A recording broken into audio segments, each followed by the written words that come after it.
Hey, this is Colin Crandall from the MMA Power Hour, brought to you by iFluxy Studios.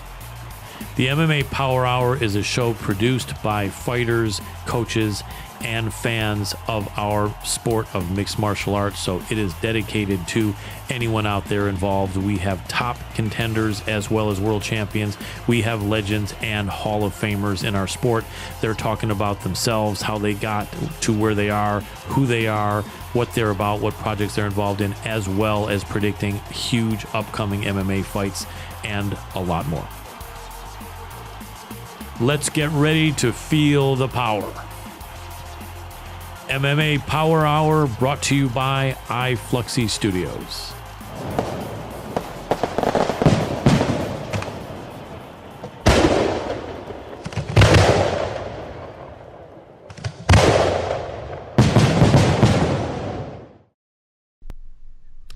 This is the MMA Power Hour. So glad to have you back with us. Colin Crandall here, your host. We have probably the very best show we've ever had, or if not tied, because this is just absolutely packed with fantastic people and guests that I really have wanted to have on, and I'm just happier than can be that we were able to get them. So let's go without further ado right into it. Our first guest was the very first man to hold the UFC Middleweight Championship, which he defended 4 times and never lost, winning world titles wherever he fought. He's one of the true legends of our sport of MMA. We're talking about Mr. Frank Shamrock. Welcome to the show, Frank. It's nice to be here. Thanks for having me. You're very welcome. Glad to have you, and really anxious to talk to you and get into what's going on. Our fans are really wanting to hear from you, and so many of them are anxious for me to ask questions that they've asked me to ask you. And so why don't we actually, before we do that, I want to jump into something that I know you're working on, which is really important, and hear what's going on with it and how much you can share. I know that you're doing some research as far as like impact or concussions or brain injuries and something like that. Can we hear a little bit about, or as much as you want actually, about what that's about? Yeah, for sure. I mean, I had a long career, so took some shots to the head, but I'm extremely intrigued by the brain and the neuroplasticity of the brain. And, we have so many friends that didn't come out as well as I did. And then our parents are getting older. So we're seeing a lot of access to the brain. And I'm studying crazy new medicine. I'm studying cannabis. I'm studying like pretty much everything that heals the brain. And it's just amazing. Like I'm kind of a super nerd. So for me, it's been a real unique journey. And then I think of and cringe about all the times I got punched and I got choked out and like all the things that happened to me. Oh yeah. And I see people like I blasted people, and really, Phil Baroni, God bless him. Right. I just destroyed his brain. Absolutely. Remember that well. But we're finding that, cannabidiol, like there's all kinds of unique medicines that are not just, brain killers, but that are actually re-healing the cells of the brain. Oh, wow. And then, and I've also been exploring meditation and, yoga, and we're finding that your brain is plastic. Like you can make it anything you want. But you just can't like beat on it, because then it sort of defeats the whole like process. Right. And then if you do beat on it, there has to be some medicine for it. That's like you have to heal the cells, or otherwise you start moving into a deficit. Okay, but it can be done. I think a lot of people were not aware that there really could be anything done once there's some sort of damage to the cells. But it sounds like you're finding there can be a lot of things done through various different modalities. It sounds like, huh? Yeah, it's crazy. I mean, electricity. I mean, we've known about a lot of this stuff, but it's just now with social media and and also the acceptance of some of these personal medicines and just, outward ideas like cannabis. I mean, cannabis itself is still technically illegal. It's crazy. And who knows where it's going to go. Yeah. But it's a plant. It's a medicine, like a bunch of these that, come on, we should be in control of this stuff. Yeah, I agree 100%. And one thing I know is that I have a friend who has been taking either Advil or a leave for 20 years from doing training in mixed martial arts. And he basically found that it is destroying the lining of his stomach and even kidneys, right? And it's just insane. Whereas with the cannabis, you can have the relief of that pain, and it's not destroying anything. I mean, it's a no-brainer. It's a no-brainer. And especially if you're playing like football or anything where you're attacking the brain vigorously. Body pain is body pain. We can figure that out. You can find some relief, but you have to heal the brain, or you start de-evolving. It's not right. Yeah, it needs to start being regenerated. And I've got a couple questions on that. First off, do you know, since you're doing research on it, is the CBD oil that doesn't have the THC going to be as helpful as having like cannabis in its pure form, where you do get a little bit of that high? Are they equal in helping the brain, or also equal in helping pain, or is it different, and one or both are not effective, or what can you tell me? It really comes down to the sort of ailment, and then it comes down to the terpenes and the mixture of it. Okay. So it's actually really crazy complicated. Yeah. But at its core, it fits in our, endocannabinoid system, like we're a plant. Right. Like we fit. Mm-hmm. So anything else that doesn't fit, morphines, like all this stuff, none of that stuff should be in you unless you're dying and you don't want to be in horrible pain. Right. Or you can't, you're in horrible pain. Yeah. But reality is you can't live like that. And we're somehow living like that now. Yeah. And, it's addiction, it's opioids. I'm seeing commercials for constipation. It's just insane. Yeah. Yeah. We got to roll this whole thing back to, there's plants you can plant in your backyard. There's lifestyle changes. There's, moments of calm and personal development that can totally change your ailments, all of this stuff. And, Yeah. that's where I want the conversation going. I like that, and I would agree with that 100%. It just, things that can really be helpful, the holistic, and meditation, yoga, and all that stuff, not just the cannabis and cannabinoids, but yeah, all that stuff is really important. Do you think that these type of therapies for people in our sport of MMA are things that fighters can be working on embracing while they're fighting and while they're training and getting hit in the head a lot, or it needs to be done after they've stopped and the career has ended? They need it before they go in. Oh, wow. Right, so it's a neuroprotectant. So it's put on your headgear. Okay, put on your cell protector. Nice. Or don't go in. Like that's, now that we know, it's insane. I know that we're not. Right. Now it's like, yes, everyone should have some oil, CBD based. Yeah. If you need a little THC in there to, stop the inflammation or to move something around, it's like, there's a natural mixture. Yeah. Everyone's caught up on getting high because that's been the poster rhetoric to stir up, controversy so people can make money. But the truth is, people have been using this for thousands and thousands of years. Yeah. And there's a remedy for everybody. Yeah. Makes sense. Good. You got to kind of find the oil, the thing, whatever it is that fixes your thing. Yep. And I've seen it everything from regenerate, brain cells in stroke victims to, arrest cancer to, stop psoriasis, prostate cancer. Like I've seen it, with nothing more than an adjustment in diet, an adjustment in personal energies and development and focus and cannabis. Yeah. Yeah. Absolutely. Absolutely. I support it 100%. And I know we're both in California. The weirdest thing is with the laws being passed for cannabis usage, I had a couple friends that do have a lot of issues with pain, and one of them has really bad stomach problems.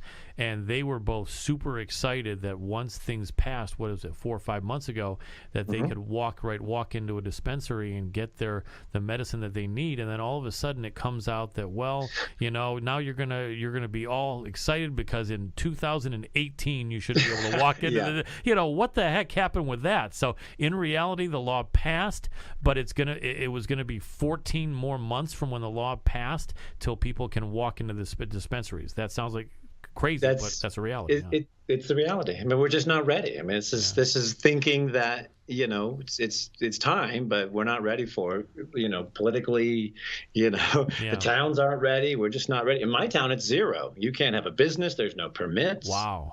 They're like, nope. Right. And we got legitimate, very sick elderly people who live in this quiet town that need medicine, and they're like, sorry, go drive. Good luck. Yeah, that's terrible. Yeah, I remember, probably it's been maybe a dozen years. I don't know if you remember back, but remember the talk show host Montel Williams started. Remember, it's been maybe 15 years. 15, yeah. And I remember he came out and he said, I'm in a lot of chronic pain, and he said, I have to speak out. And he went out there and said, he said, it's insane. He said, they're not allowing me to be able to have the medicine I need. And he said, less concerned about myself. And back then he was maybe he was 40 years old then. But he said, less concerned about myself than older people that are not getting the pain, and in their last years they're not getting the pain relief. So I think he was one of the early guys jumping on that. And I remember, and I think I hope he's glad seeing the progress we're making, and hopefully it continues. And 2018 should be some time where people can then finally start getting the healing that they need, because that's huge. Quality of life is huge.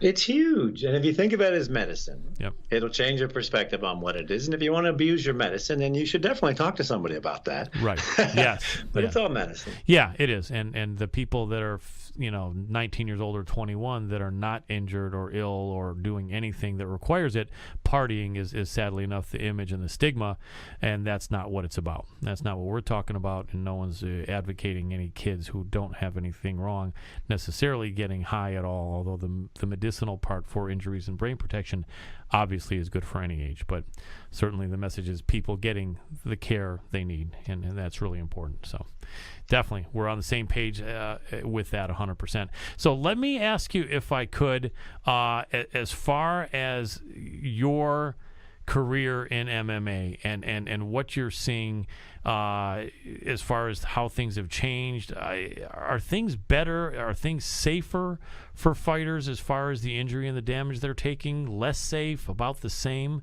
What's your feeling on that? Well, I don't see how it could improve in people not getting injured anyway. Right. So I think there's some basic protection if you're under contract. Yeah. But largely, we don't have unions, we don't have support. It's still that you're literally a samurai. Like, it's totally nuts. There's no amateur league. Yeah. It's really it looks a lot cooler than it is because every other thing has, some support if you get hurt or something happens or, Yeah. That's my only concern is these guys are literally putting their lives on the line and, there's no safety net. Yeah. And there should be. Yeah, there really should. And what's your feeling as far as what it would be? Unions, the Players Association, Fighters Association.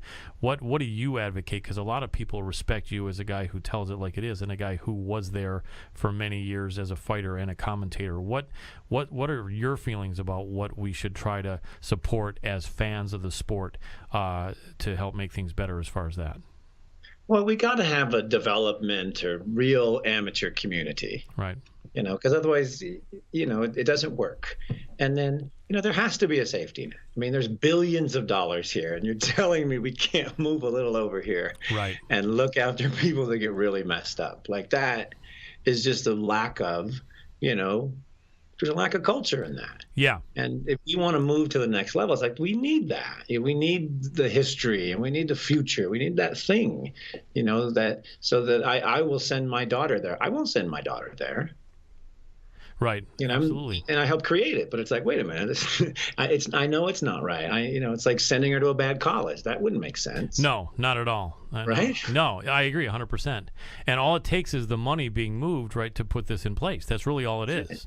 Billions of dollars here. And, I've made a lot of money, but I put so much money back in. I was the first guy to stand up for the sport. I spoke on behalf of the sport when it got legalized in Nevada. Maurice Smith and I. Right.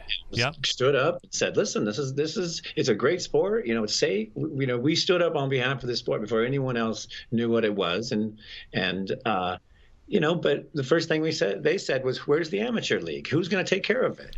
Who's investing in the future?" And everybody's looking around at their phones and putting their head down.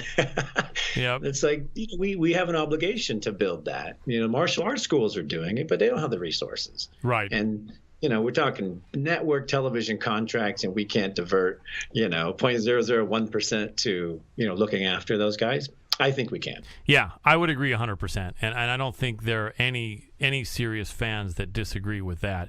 It really has to be done. And I think that the message is getting out there. It's just got to be listened to by the powers that be and the organizations that are out there. Because absolutely, I know they're trying to do something in California with Camo. I know Boss Rutan was involved in that.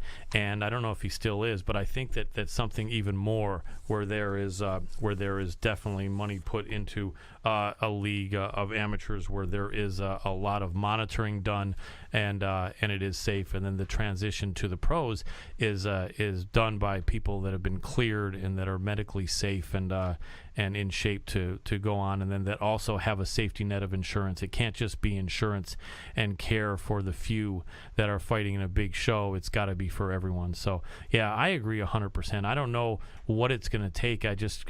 One thing I can say is fans need to jump in there and support anyone that's championing that cause, and let people know that the fans don't want to see the sport without that protection for the amateurs and the pros and monitoring for all these great athletes, regardless of what level and how far they've gone in their career.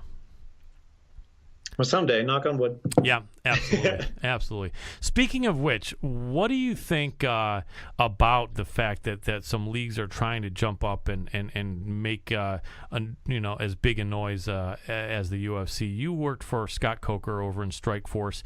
Do you have any feelings on Bellator? Are they going to be able to keep getting bigger and bigger so UFC won't just be able to feel like they're the only big show out there? For sure. Yeah. I think they're consuming market share, especially, internationally. And they sell their content in a package. So see, this is part of a sports package, part of a film, larger deals at networks. Right. But their business model, well, Coker's leaned the machine out. Now he's picking off the stars. Yep. So I think they're definitely going to keep growing. And I think Viacom is, heavily invested and they've really stepped up. So I just think that market will keep growing, and until the UFC figures out their kind of culture thing and kind of writes their sort of developmental thing, until they can figure out how to create stars, they're kind of in this. They're held hostage to the next star. Yeah, very true, very true. So they need to get back to the roots of developing talent, creating the stage, letting people be stars. Dana's not the star because he doesn't go fight. So right. You can only do that so many times, and they're like, all right, well, wait a minute. Yeah. They want to see the stars, and the stars want to be the stars, and they want to perform. But nobody's going to perform if some other guy takes the cake, takes the prize.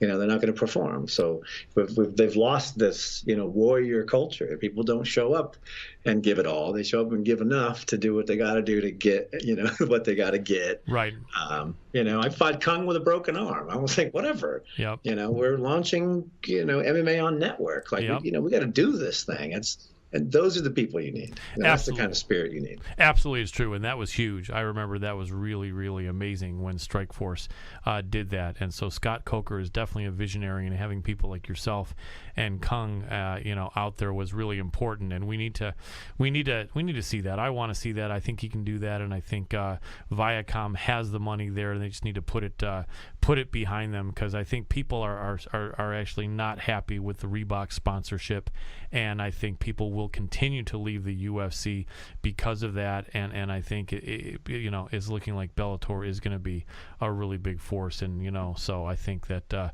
that'll be a good thing, because Scott seems like a really good guy. I'm sure you know him. He's a decent guy, like the media portrays, in your opinion. Yeah, totally decent dude, total martial arts guy. I met him in a martial arts class. Nice. We did the whole, tried to make kickboxing popular, tried to bring, Japanese MMA here. And then, he sat me down over coffee and he's like, listen, I want to, go into MMA and take my Strikeforce brand.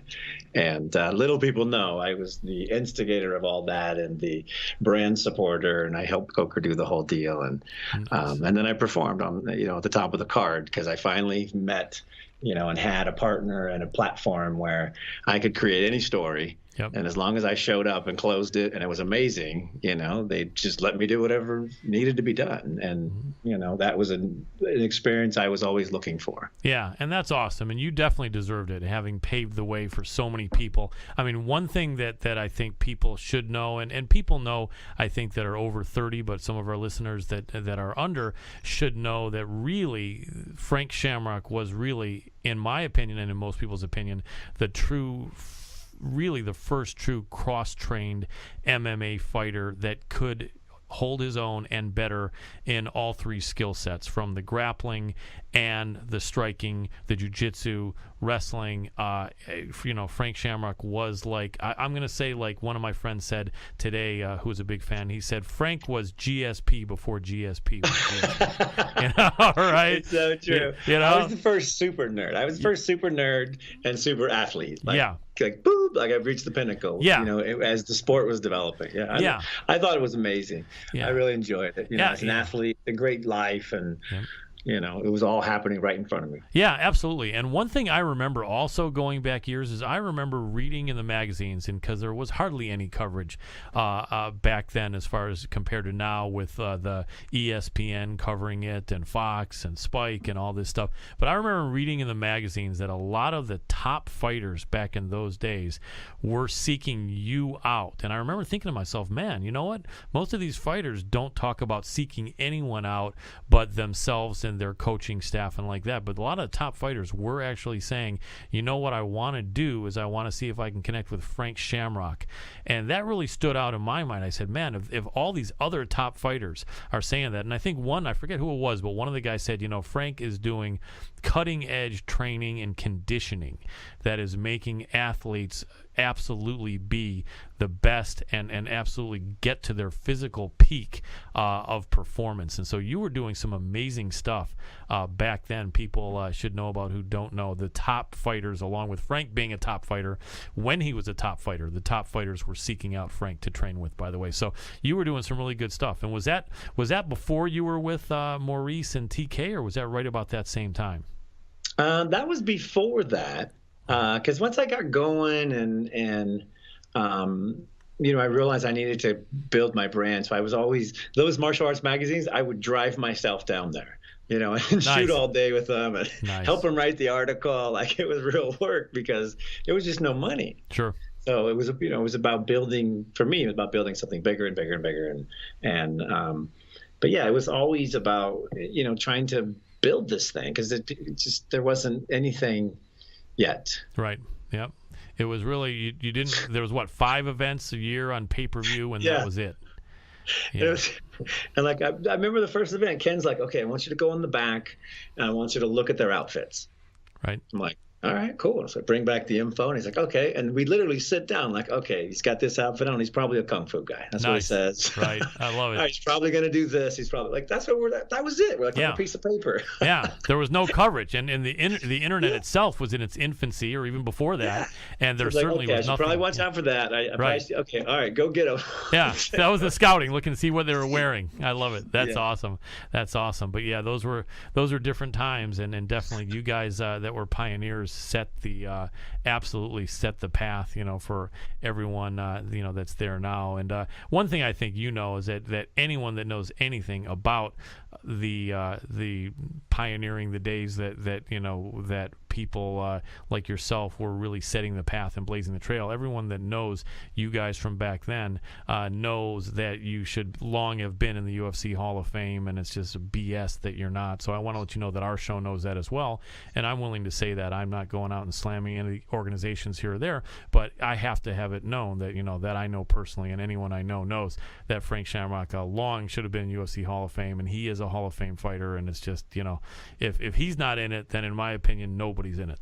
That's one thing that I want you to know, Frank, from me and our show, to you, is you're a Hall of Fame all world MMA fighter in everyone's opinion, just so that I appreciate that. I feel the same way. So, and I have the exact same feeling. I've been blessed to be in many Hall of Fames, but it's everybody's opinion sometimes. Yeah, exactly. It's people in charge, want to do their thing that they want to do. But, one thing that I'm not sure if you're aware of, but one thing that my producer mentioned is that we have a really good relationship with some people that are doing some great shows in the southern region. So if you've never heard of the Alliance MMA Group, they own about 10 different MMA promotions around the country. They're doing some really good work. They've got the V3 fights in the southern region. Yeah, so if you ever want to look around there, they're doing some really good stuff.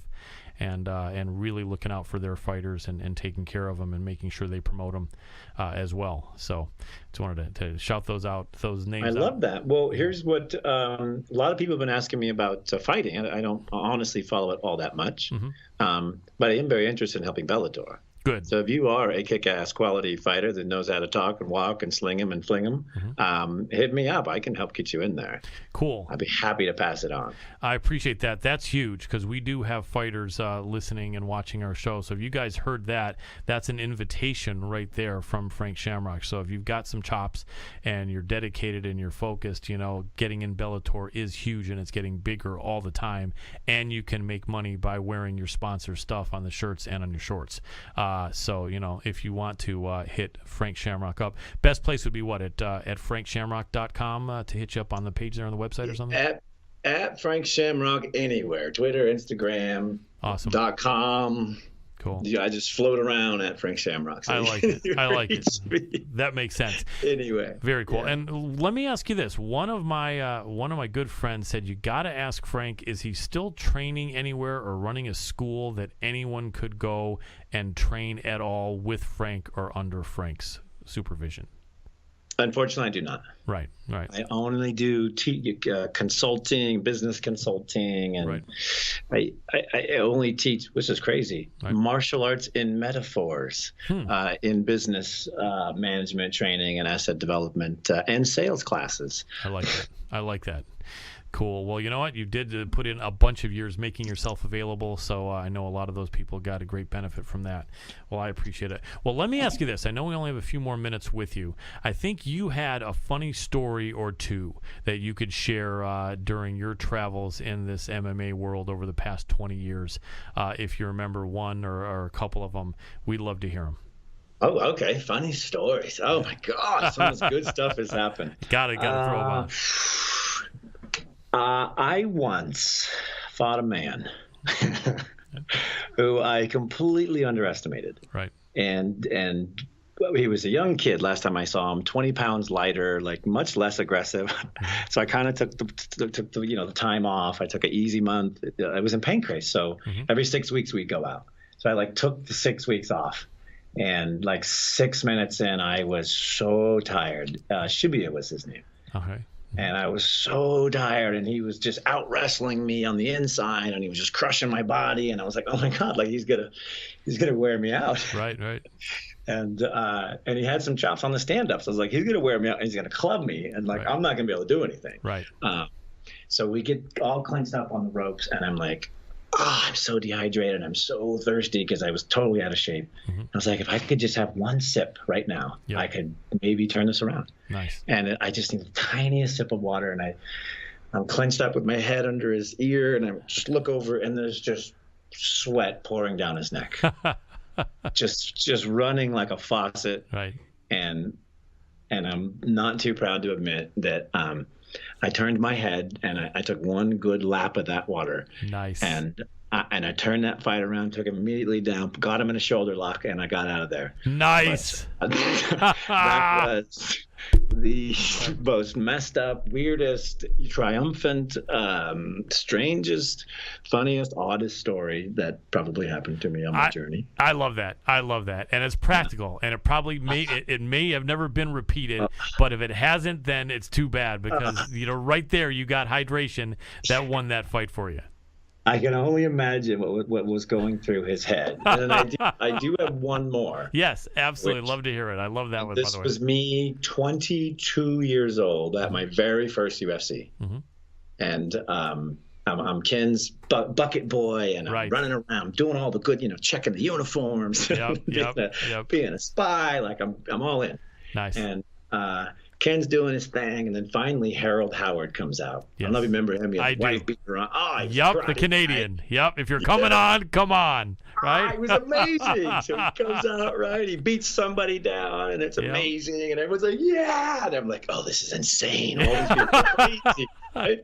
And then I'm watching. I'm 5 feet from the guy. He comes by me, and he's like, yeah. And he's got his head bandana on, and he's got the mullet, and he's just all cheat out, and his wife beater. Yep. And he's going, yeah. And then the light hits him right in the temple. And the light thing.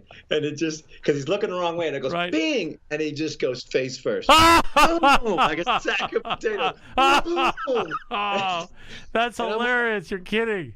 Holy crap. So, but here's the best part. Okay. The two trainers just scoop him right up, bring him in, put him on the chiropractic table, and they're like waking him up. They're like, Howard, you got to get up. He's like, what? You got to fight in 10 minutes. Man. I'm leaving right now. I was like, get me out of here. They woke him up, and they told him he had to fight in 10 minutes, and he went back out and fought. That's hilarious. That is crazy. That is really funny because, for those who don't remember, tournament-style UFC, you had to fight once and then fight again in less than an hour if you won. And so that guy went out and did that. That is great. Yeah, Harold Howard was a character. Yep, that mullet, that wife beater that he wore. Right, talking about Canadian, saying that. Remember he said, we have a saying in Canada, if you're coming on, come on. I remember that. That guy was the best. He was a perfect character. Yep, he really was. From that era. And that's what we're missing now is these amazing characters. That's what we need is protect these guys. They'll be those characters again. Yeah, I agree. And I'd love to see that. I really would. Well, man, I would really like to thank you so much for coming on the show. Frank, I've wanted to have you on for a long time, and I know you're a really busy man, and you're such a successful, high-profile guy, but you're also one of the nicest guys that I've met, and I really want to say it's appreciated a lot, and you jumping on the show here is tremendously appreciated. A big thank you for that, man. My pleasure, and I appreciate your kind words on the Hall of Fame, and I agree with you as well. Absolutely. Well, you're right, and we will absolutely see it. But bottom line is, you're in all the Hall of Fames that matter right now, and in people's mind, you proved yourself like no one else. So we'll talk soon. Anytime you want to be on or can make yourself available, man, I'm going to be happy to have you. I love it. When I launch my new show, I'm going to hit you up. Definitely do. Really appreciate it, Frank. All right. Thanks, guys. You're very welcome. Have a great night. Okay. Bye-bye. Bye-bye. How about that, guys? What a nice guy, Frank Shamrock. Amazing, just involved in so many important things, and actually shouting out that he would help young fighters get into Bellator. That's really huge. You guys got to know that, having an in with someone like Frank Shamrock, who is personal friends with, the CEO of Bellator, Scott Coker, that's not a joke. And for him to say he's willing to do that with a lot of people that could be listening, that's really big. And, you guys just respect his time. Obviously, if you've never trained and you're 49 years old or you're 14 years old, be nice not to bother him about that. But if you are serious, and probably between the ages of 18 and 35 years old or 37, and you put in some time and you have a record, you can show him something you've done, then go ahead and hit him up, and this could be the break of your life. And that's super nice of him to have offered that. So really want to thank him. What a nice guy. Absolutely amazing fighter. For those younger listeners, you don't know him, go YouTube Frank Shamrock. The guy's absolutely a legend. So what I want to do right now is to shout out our sponsors. We have the most amazing sponsor in Fujisports.com. You guys know they're all around gi or kimono for those of you in Europe. They're amazing. Also, any of the gear they have, from gloves to, protection for your shins to anything from Muay Thai, kickboxing, MMA, they have it. Any, things to punch, any things to grapple with, Fuji Sports is the best. And to show the love of people that are coming from the MMA Power Hour, you just put in a discount code Power Hour. That's under discount code, put Power Hour, and you get 15% off from Fuji Sports on an order of any size. So don't miss out on that. They really are absolutely amazing. And then we also have our friends at Cross Train MMA Fighter. They're a newer company. They don't have all the gear that Fuji Sports has, but they have t-shirts and caps that are amazing quality, and they are shouting out with a 20% discount if you hit them up at crosstrainedmmafighter.com, or you can even hit us up directly at MMA Power Hour on Facebook, and we can put you in touch with them. But really great gear, and they're doing this discount because they've only got maybe a few dozen shirts and caps left. When they do another run, there's not going to be that discount, so this is your chance to get some really great gear. So Fuji Sports, absolutely hit them up for any kind of gear. Cross-train MMA Fighter for t-shirts and caps. So what I want to do is say we have an absolutely phenomenal show coming up, continuing where we left off with Mr. Frank Shamrock. Our next guest is going to be coming up right after this short break. So stay with us. We'll be right back.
Founded in 1969, Fuji Sports is your #1 source for gis and grappling gear, specializing in superb customer service and high-quality judo and jiu-jitsu uniforms at competitive prices. Fuji Sports is a proud manufacturing partner with many established organizations throughout the world, and is also a proud sponsor of U.S. Olympians, BJJ World Champions, and MMA superstars. Fuji Sports offers gis, rash guards, t-shirts, backpacks, shorts, gloves, and more. Visit fujisports.com to buy or customize your own gear today.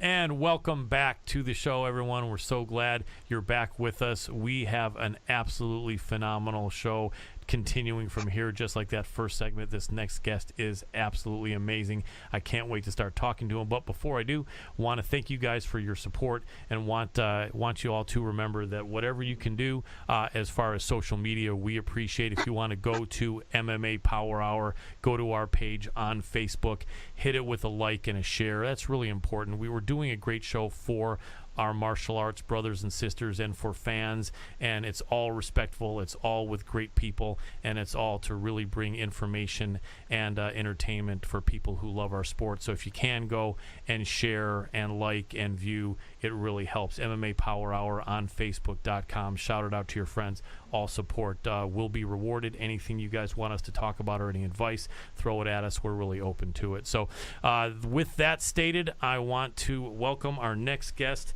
and he is an absolute legend in the combat sports world, a world champion in kickboxing, Sanshu, and the former Strikeforce MMA middleweight champion of the world. We're talking about Mr. Cung Le.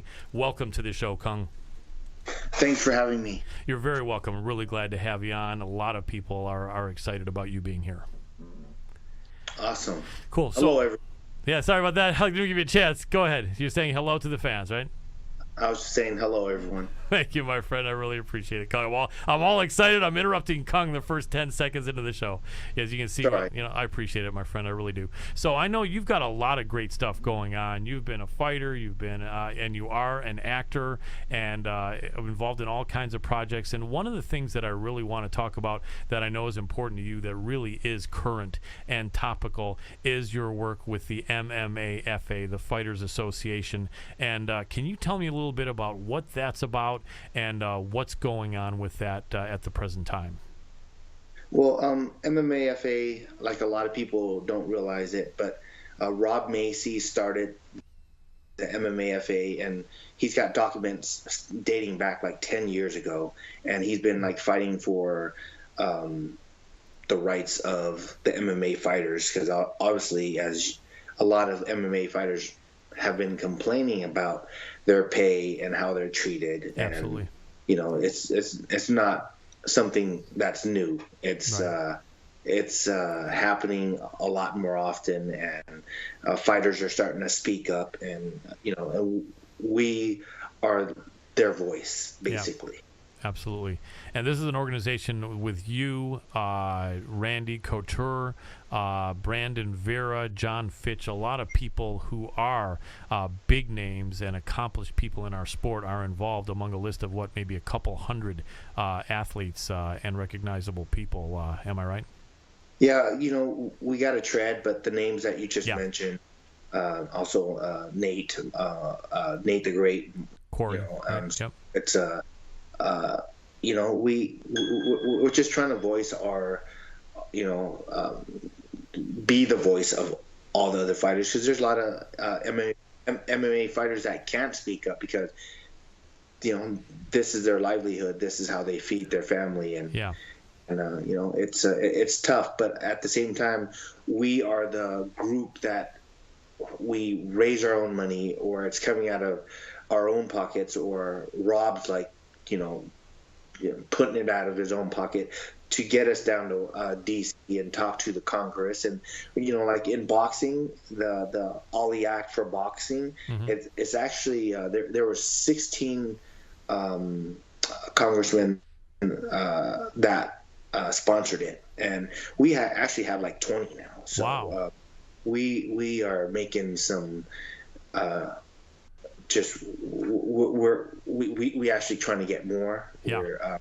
Mark Wayne Mullen has was the first one to step up, and he's done so much to help us and to help the sport out. And as soon as the Ali Act passes for MMA and for all of combat sports, it's gonna be a new game. Yeah, without a doubt. And I think a lot of the hardcore fans know that something like this is so important and so needed, because the problem's been lingering for years and years, like a cancer, a disease that's not going to die. The fact that the fighters are not being taken care of and don't have safety measures in place and the proper money and the proper care.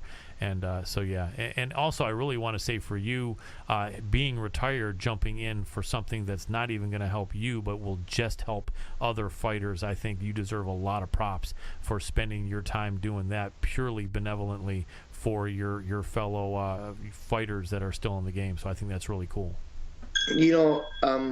At the same time, I feel that what happened to me, I wouldn't want that to happen to any other fighters. Of course, there's a lot of the fighters who's had the short end of the stick with the promotion.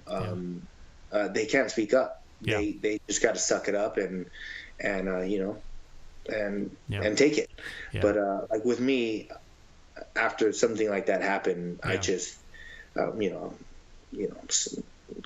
it's like I had to do something. What if my sons wanted to go and compete and turn professional and one day get to the major leagues? So it's I had to do it for them, had to do it for all the other fighters out there, and it just had to be done. And the group of guys that are behind it, Rob Macy being starting it all and bringing us and making us understand what our rights are, what our worth are, and if we're having free market and be able to negotiate for ourselves and have other promotions bid for the fights, it'll be a game changer. It'll be like boxing, but obviously we're the fastest growing sport out there. Actually MMA is the fastest growing sport, and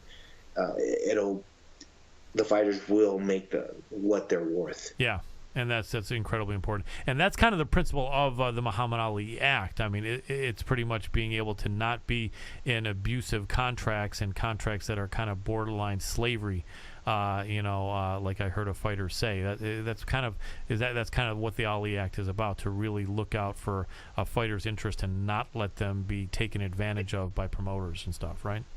Yes, the same protection that the boxers have would move over and protect all of combat sports, especially the MMA fighters right now, because MMA, the UFC is making so much money, but fighters, barely making 10-15% of that. If that, like 50-50, so. I know there's a lot of fans out there that don't really understand, but what my best way to explain it is, like, if there's no fighters, there's no fight promotion. Right. If there's no fight promotion, there's going to be another guy who's going to step up and put the fights together, who becomes a promotion. So, what happened is UFC's bought out all the competition, and basically started, WEC, Pride, Strikeforce. I mean, they just shut all the doors down, and knowing that the fighters have nowhere else to go to negotiate.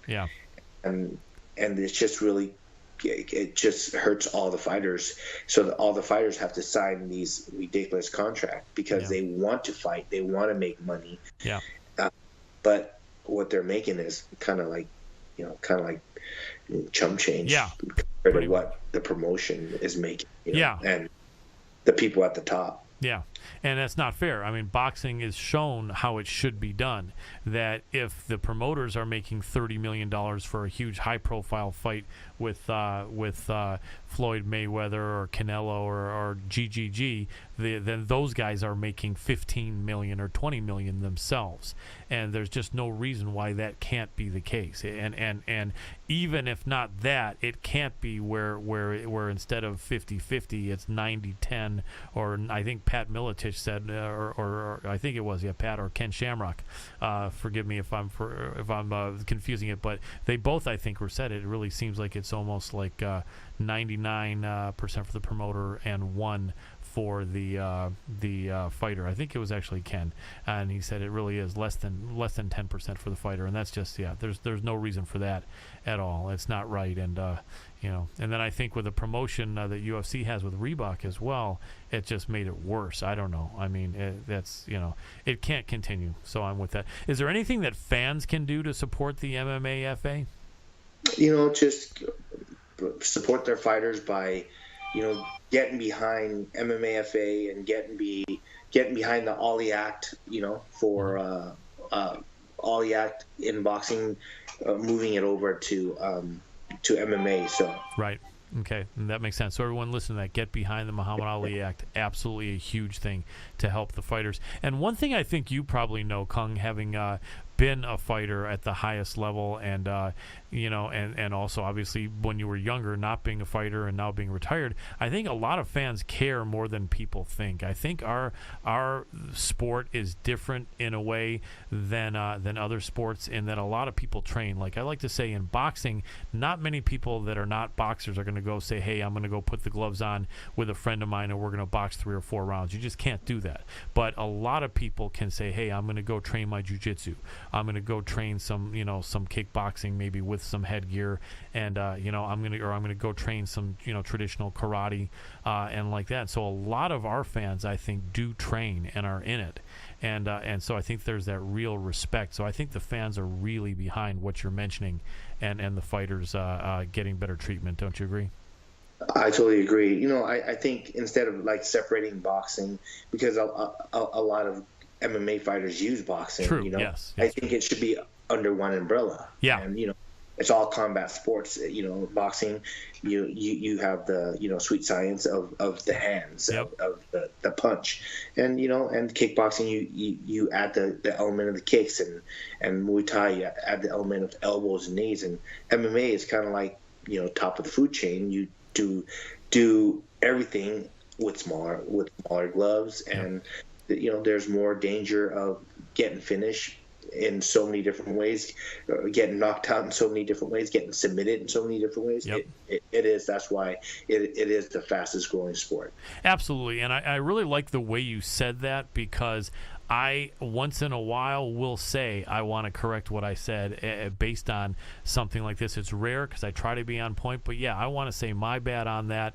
What I would say to rephrase what I said, because you're right, boxing is huge. It is a big part of mixed martial arts, MMA fighting, and it does need to be respected under that same Ali Act. So rephrasing what I said, what I would say is that absolutely the sports are hand in hand, and absolutely the treatment and the protection needs to be just as good for MMA fighters as for boxers. And I think all I would say to change is that, the thing that I think is even more bringing the fans in support of the fighters in MMA is that the guys can train jiu-jitsu and can train a lot and feel like they're even more of a brother with you guys that are fighting in MMA. But yeah, both sports absolutely are fantastic, and we need the same protection for both 100%. Yeah, I agree.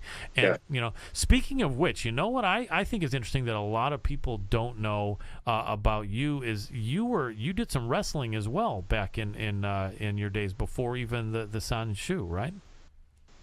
Yeah, I started wrestling in 7th grade. Mm-hmm. I was competing year round and went to the nationals and was a high school All-American, a junior college All-American. Wow.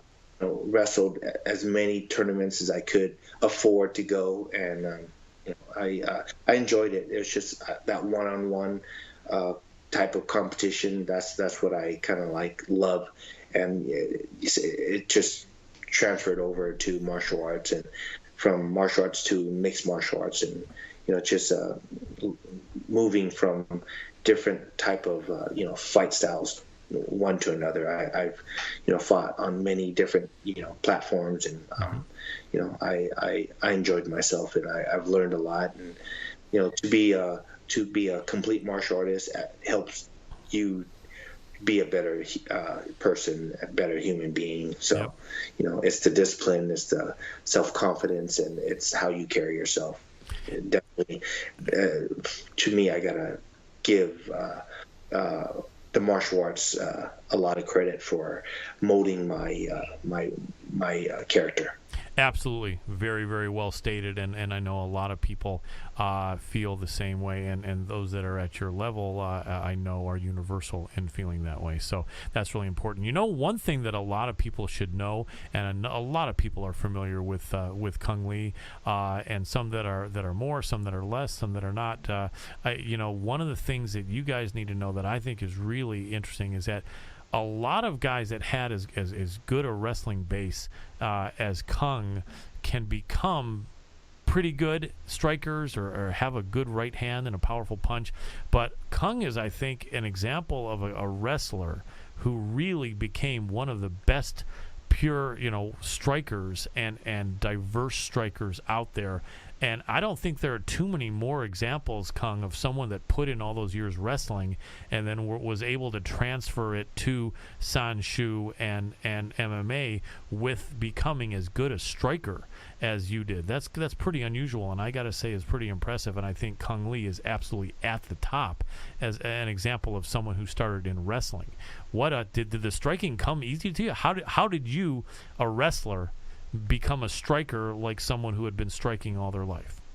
Well, I started actually in the traditional martial arts. I was bullied a lot when I was younger. Mm-hmm. So my mom decided to put me into Taekwondo. And from Taekwondo, I, never was consistent in going to practice because my mom had 2 jobs, sometimes 3. Mm-hmm. And I couldn't remember my forms to get to the next belt level because I was never consistent going to practice. But I feel that, I enjoyed the time that I was able to spend when I was younger in the martial arts. It gave me, the discipline, the desire to want to learn more. And, from there I went to wrestling, but so I kind of had the combination. Mm-hmm. And along with different styles that I've searched for and actually studied under, I felt like I developed my own style and just went out there and used what was effective and kind of just put together my own arsenal and mm-hmm. Worked on my offense and my defense and how to use angles and set up my kicks. Yep. So absolutely. Really, really amazing. Speaking of which years, or if you don't remember the exact years, how many years did you compete in those televised Sanshu fights? I would say it started back even when I was an amateur, when I was going overseas, fighting at the World Championships, representing the United States. It was always televised overseas, like when we went to Rome mm-hmm. or when we went to Hong Kong to fight at the World Championships. It was always aired, whether it's CCTV or some foreign television. Right. It was aired, but I didn't really break out until I, signed with Scott Coker, and he put me on ESPN2, and my first fight was in 1998, mm-hmm. and from there, my fight for him was for a title because I was so established as an amateur, and I already won the Shidokan where I got paid for it, and then I fought in Draka, there's a Russian promotion, and then right before I was 3 weeks before I was going to fight for Scott, I was in LA, and I didn't expect to fight, but a fight fell out, and they needed me to cover, and I was like, I can't really, fight, but I go and support the event if you need, and I gave Scott Coker a call, and he was like, as long as you don't get hurt, this is a big fight in San Jose, and it's going to be on ESPN2, and please don't get hurt. And, Right. He's one of those promoters that didn't hold me back and put me like, hey, you signed a contract, you can't fight. They paid me a lot for back then, and Right. and Scott Coker wasn't going to hold me back, so he's please don't get hurt. Good luck. Finish it early, and then and make sure you get to my fight healthy. And I finished it in the first round. Got a head kick knockout against this fighter from Japan, the first fighter that won in the Lumpini Stadium. Oh wow, that's impressive. Monaro Taro, and I've been blessed. My journey in the martial arts competition, has been good. Been good. And of course, a lot of people say, "Oh, Cung, you started in MMA too late," but I didn't. I just started when I started. I won a world title with Strikeforce, fought a legend against Frank Shamrock, and I think he was on your show earlier. Yes. Yep. I guess that fight was the best fight in 2008. We entertained the world, and absolutely. And, we left it all in that cage. Yeah. For the fans around the world. Absolutely. Both of you guys were known for that, and were huge fan favorites for leaving it all out there. And I agree. And one can never say they started too late. They started when they started. But one thing I did want to mention for a lot of fans, or for younger fans especially, the Sanshou fights were modified MMA rules. It wasn't any grappling on the ground, but there were throws and sweeps, and it was almost like a combination of like Thai boxing and judo. Is that kind of a good description of the Sanshou, would you say? I would say it's like Thai boxing and a mixture of judo and Greco-Roman, and with the takedowns of like freestyle wrestling. Right. You take them down and you let them back up, but when you take them down in Sanshou, you get, or Sanda they call it now, right, you get more points when you take the guy down and you stay standing. It's more like the type of what they show the Chinese military, because they feel like if you take the guy down and you go down with him, you're exposed and you can't help your teammates. So by taking them down and you're staying standing, you can still engage in combat. That makes sense. Definitely street practical, which is really important. And those were some great fights. I want anyone that's out there listening to YouTube those fights and to realize one thing. If you just saw Cung Le in MMA, where he did win a championship in Strikeforce and he did win a lot of fights, do remember, I think he was 35 years old or somewhere in that vicinity when he jumped into MMA. So in reality, look at some of these other fights as well, and you'll see Cung at 25 years old and 28 years old and 30 years old doing some absolutely amazing fights that a lot of you probably don't know about. I'll tell you, I remember one thing as one of those guys that was around then trying to see as much martial arts and as much fighting as I could, and it was hard to find, and there wasn't the internet. I remember seeing the Sanshou fights, and Cung was so dominating and so creative with kicks and takedowns and throws. And I remember thinking, there's got to be someone that's going to beat this guy, Cung Le. And I remember they would say, this other guy has this amazing record and was really a champion in Thailand or in kickboxing or whatever. Cung was just smoking people. It was crazy. So for you guys that don't know that, go look and see, because honestly, I think Cung Le was one of the best athletes and most diverse fighters. I really think kind of like what people attribute to Anderson Silva, those skills, but with the wrestling as well.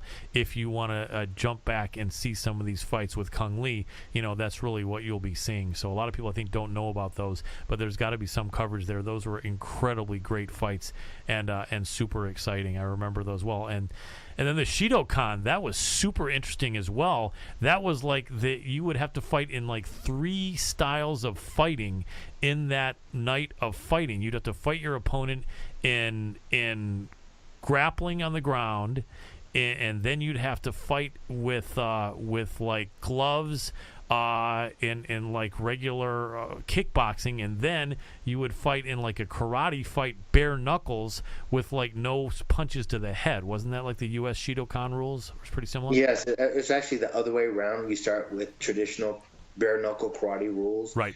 You can't punch to the head, but you can kick and knee to the head. Right. You can throw the guy down and strike him, and then you go to Muay Thai rules with throws. Yep. Then after that, you go to modified MMA rules where you can't really strike to the when the person's down, but when you take them down, you can go for submissions and stuff like that. Right. But yeah, it was definitely like after I won the Shidokan, I fought this fighter named Arnie Sobadel, who was kind of like Andy Hugg's training partner and like English teacher. The late great Andy Hugg, so he did those weird reverse wheel kicks. Yes. Instead of going to the head, because I would cover up high and it hit me in the leg. Oh. And like those strikes to my quad made me feel like I wanted to throw up out there. And, yeah. It's like after that, I was like, I'm going to retire. This is just too rough on the body. But, of course, when you're in pain and you're thinking, why did I just do that for? Like, you have to win. You have to take to win the whole tournament just to win $5,000, Yep. It was a trip, tough. But I looking back, I'm glad I didn't retire after that. And, I kept going, and it became like a addiction. You had to go to every single tournament, and it's definitely when you turn pro. I really appreciate being a pro because I fought in the amateur circuit and so long, especially in like the Sancho, where I had to pay my own way, get to the tournament, pay for the entry fee, then pay for the hotel, and then pay for my own food. It was definitely a big change in getting everything paid for. It's, and that's why like fighters realize, oh wow, it's you make a little bit of money and you get to do what you love, but really if it wasn't for the fighters, there's really no promotion. So right. That's what going back to the MMAFA and the Ollie Act to MMA, it's very important for the fighters that they don't have to go through what like fighters like myself and other fighters that gone through the ranks in the early days and have to go through the BS with the contracts and the promotion and giving up your likeness, and it's just ridiculous. Yeah, I was reading on the MMAFA page, Fedor Emelianenko disclosing what they last proposed to him from the UFC, and that's just crazy. It's I don't know. I hate to be the one slamming any organization, but then I also want to be a guy that tells it like it is as well. And I can't just say that there must be some excuse or reason. There isn't. These contracts have to be cleaned up. In this day and age, the sport is getting this bigger and bigger, but it's based on the stars. None of the promoters or the owner would jump in to an octagon with anybody for a second. And so that being the case, without the fighters doing this work, there wouldn't be any fights. There would be no promotion. So yeah, that stuff has to change. It's it's got to be a lot better. And I'll keep on saying that, and I'm reiterating that frequently, Cung, on interviews when I talk to fighters and legends like yourself, and I'll keep on backing that up. So it's really important for anyone listening. You gotta champion the cause of the fighters, and check out MMA FA Fighter Association and the Muhammad Ali Act. That's really huge. Speaking of which, you mentioned good things about Scott Coker, as did Frank Shamrock, and he seems to be one of the truly good guys in the business. Is Bellator doing everything right? Not that I'm asking you to criticize them at all, but I have a feeling they are doing pretty much everything right. And is that a place where fighters can be, feeling like things are going to be good, and that we can try to advocate people to check out Bellator, and that there's a lot of hope it's going to be getting bigger and bigger the right way? Definitely. The first thing about Bellator is Scott Coker. And, of course, the promoter before Scott Coker didn't have the greatest reputation. But when Scott Coker stepped into the picture, it was basically, I feel like that was the game changer, right? Yeah. So Scott Coker will pay the fighters what they're worth. And like a lot of people don't realize what Bellator is making compared to what UFC is making. Yeah. It's day and night. Right. But it seems like some of the Bellator contracts is paying better than some of the UFC contracts. Yeah. Of course, UFC has some of their fighters like Ronda, Conor, and that are making, a lot of money. But believe it or not, they might be making all this money, but they're still not making what they're worth, because if it wasn't for them, how was the UFC making that kind of money? Yeah. So, but over here on Bellator, they only have their gate. They only have commercials that they sell on Spike TV, and they only have the sponsorship that the companies that come in and sponsor the shows to pay the fighters. So if they have a bad gate, and if the sponsors, didn't come through, that means they're in the red. But I don't know what the financials are, but I know for a fact that they are definitely stepping up in pay more than what the UFC is. And I guarantee you this much: once they start promoting and building that pay-per-view money, I've talked to Scott before, and the fighters are going to make what they're really worth. It's going to be, they're already kind of like, implementing a little bit of the Ollie Act, because they want to be fair for the fighters. Well, Scott Coker wants to be fair to the fighters, and that's a great thing about that. He's not about himself, about how he can line his pockets, and he's about the fighters, and that's why a lot of the fighters really, enjoy being part of Bellator. And of course, there's a lot of fighters that I want to be, with the biggest fight promotion. Right. Then you'll be getting paid to be in the biggest fight promotion, not what you're worth. Right. Yeah. It is what it is, Yeah, and exactly. You don't want to be the guy walking around who's famous but broke. Yeah, you know what I mean? So, yeah, I think you're 100% right. And not only that, but in Bellator, you can wear your sponsors' logos on your clothes, and that's huge. That is just, also a game changer. And I think people know that as well. So I think they're just going to keep on doing good with Scott behind them, and the good karma, and the fighters knowing it's a place they can get paid, and it will start blowing up. And I think it's going to be a really good thing. Just kind of like I remember eBay used to be, or even before that, the phone company. It used to be just AT&T when I was a kid for long distance, right? And basically, these companies could say, hey, if you don't like what we're offering you, then go find another place to do your thing. And that's never a good thing. A monopoly is always a bad thing. It's an illegal thing, and it can't be ever again that there's only one phone company or there's only one auction site, even though I think eBay to an extent still has that. But I think just, nothing but a bad thing when an entity can say we have a monopoly, and if you don't like the poor treatment we give you and the low pay that we give you, then go out and hold a sign on the street. That's nothing but bad. And instead of holding a sign out in the street, I'm one of the fighters that I still had a 2-fight deal with the UFC, right? And I decided to step back and join this lawsuit against him, and like this lawsuit, this class action lawsuit definitely is for the fighters, because I could have been still fighting. I could have been,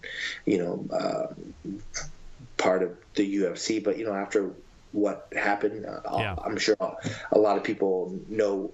You can go ahead and tell what us. Of the story. But, if I didn't sign an extension, all of a sudden, I'm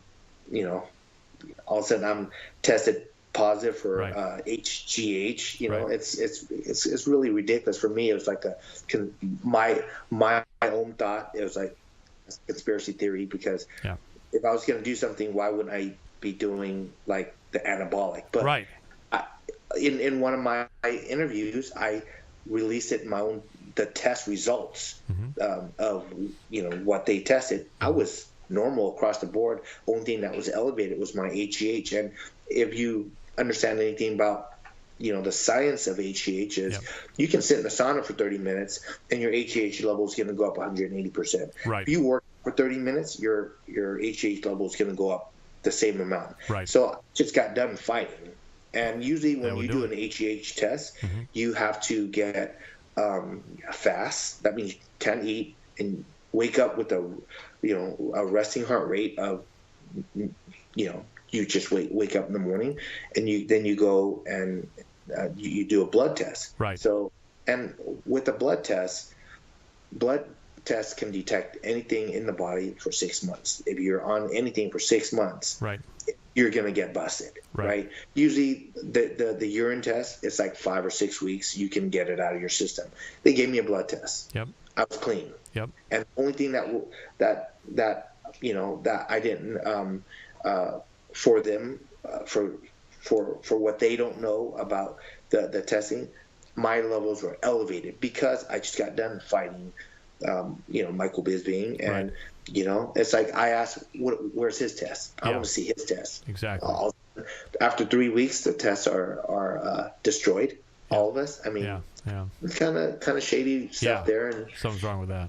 But that's not what the lawsuit's about. The lawsuit is about the class. Yeah. And about the treatment and how they monopolize everything and where the fighters can't go anywhere else. And before I was part of UFC, I went to AK. That was my home. Right. And I went in one day, and John Fitch was talking about how they're gonna, he just got kicked out, and now all the team guys who are part of UFC is gonna get, like axe or no fights, but they're under a contract because he didn't want to sign his likeness away. I remember that. BS, it's like, crap. Let's reverse the role. Let's put the top guys in that where we have your likeness. Yep.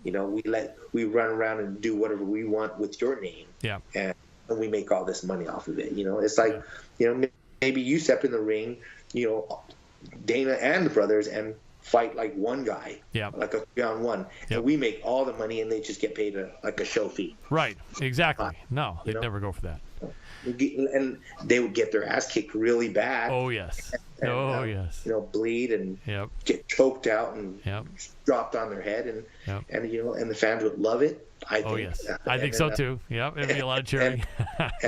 and whoever promoted it, like me and all the fighters that have gotten the shit in the States, we promote it, and they make that amount of money, and we make the big money. Yeah, That's exactly. kind of how it would work if it was reverse roles. Right? Yep, I agree. So. Yeah, and that would be good, and then they would get a taste of their own medicine. Yeah, one of the things my late father always said is try to make things a win-win situation in life. Don't try to make it a situation where you're winning and everything's going great for you and the other guy gets completely screwed. And I think that would be something that people running the things over there in the big show UFC should think about it, because Bellator is coming up. They're already a big show, and they're going to get to be a bigger show, and it has to be based on on fair treatment and the fighters being treated well. And I don't know if that will become a. Hey, you know what? What I see is karma's going to catch up to those guys. Yeah. Karma catch up. Yeah. Really well. That's how kind of like the world works. It does. Like say shady stuff, some bad shadiness will come back to you. Yeah, they say karma's a bitch, right? 10. Yeah, absolutely, times 10. Yeah. Very true. Well, I'm with you 100% on that, Cung, and I definitely support people getting something that they deserve from all the blood, sweat, and tears that they put in there. So, yeah, I'm with you 100% on that, and our show supports it, and I'll jump on and do what I can to show my support for the Ali Act and for anything else. I think as far as the lawsuit, just people who are involved in that are involved. There's nothing fans can do to support the lawsuit, or is there? I got to give credit to you because there's not there are some reporters that will step up and speak the truth, but a lot of them, because they have the backstage passes with UFC, and if they say something wrong or something that might affect like like the higher up, right. they get the boot, and everyone out there knows what I'm talking about, but I gotta give you credit for like, hey, you know what? I'm for the right side because it's all about the fighters. If there were no fighters, right. those guys would be doing well. It'll be another, like Mark Cuban got in the game at one point. Affliction got. I remember very well. What happened? You chopped. Yes. Brought the axe to them. So. Yeah, I remember. Yeah. Yep, for sure. And actually, go ahead, Con. No, I'm saying good job, and all the fighters out there. If you guys are listening to this show, you got someone who really cares.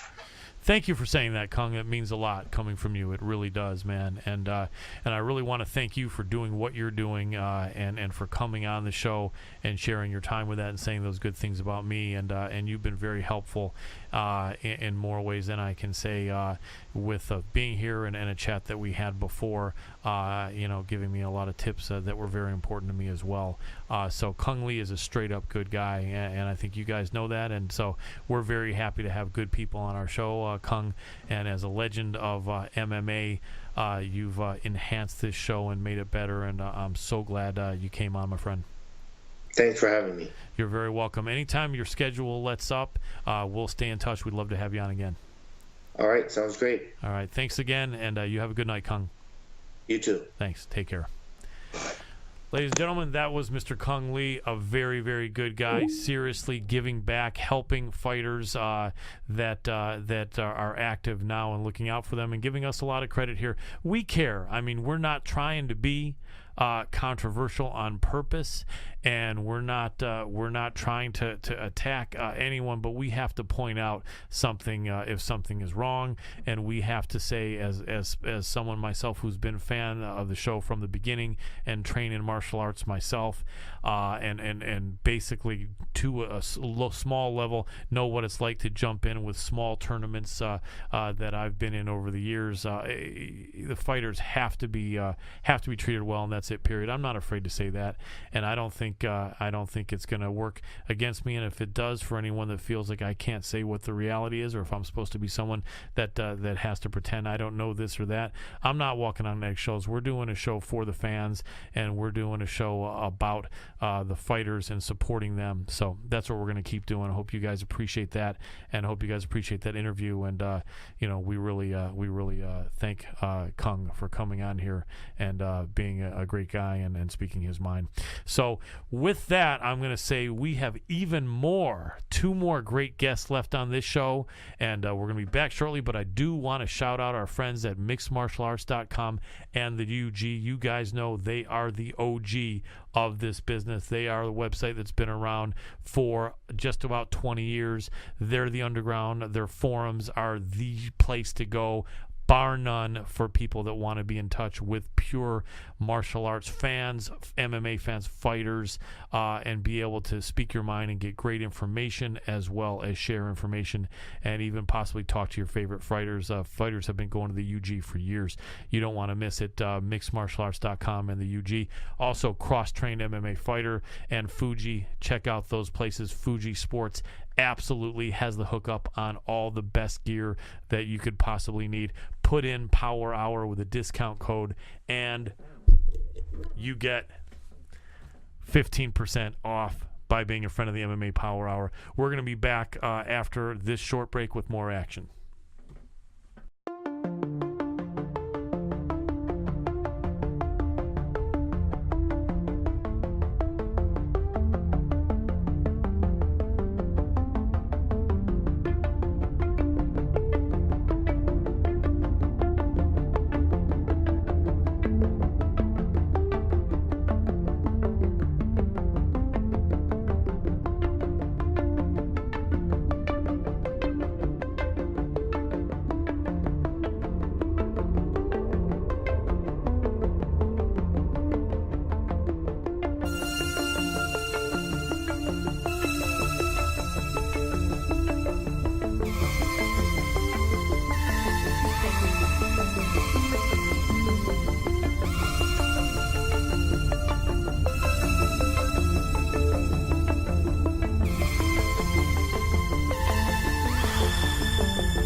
very happy to have this next guest on in a segment that's quickly becoming one of our most popular on our show, and it is the Hot Prospects and Future Champions segment.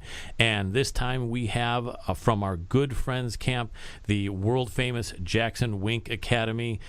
Everyone loves them. Everyone knows they are the top of the food chain.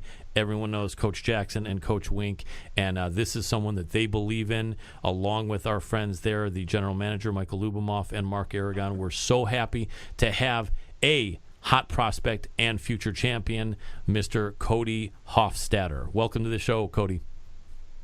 It's a pleasure to be on. Awesome introduction. Thank you. Not a problem at all. Happy to have you, and we really support Jackson Wink. It's just a great place to be, isn't it? Oh, I love it. It's my home away from home. Very cool, very cool. Well, let's get some more information about you, Cody, so that the fans can know where to find you when you're fighting. And my understanding is you're going to be you're pretty much now focusing on the featherweight 145-pound division. Is that right? Correct. Excellent. Sounds good. And what's your background? Let our listeners know a little bit more about how you got to be an MMA fighter, how you got to be in Jackson Wink.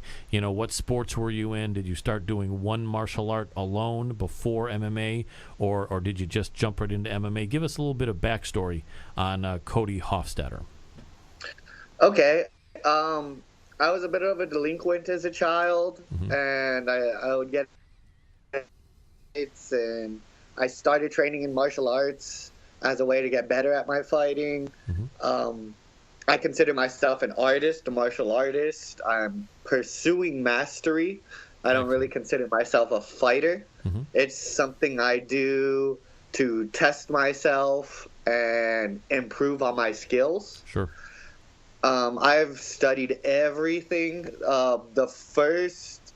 I always loved, like Ninja Turtles, and I always loved Kung Fu movies and fight movies, Bloodsport, all that stuff.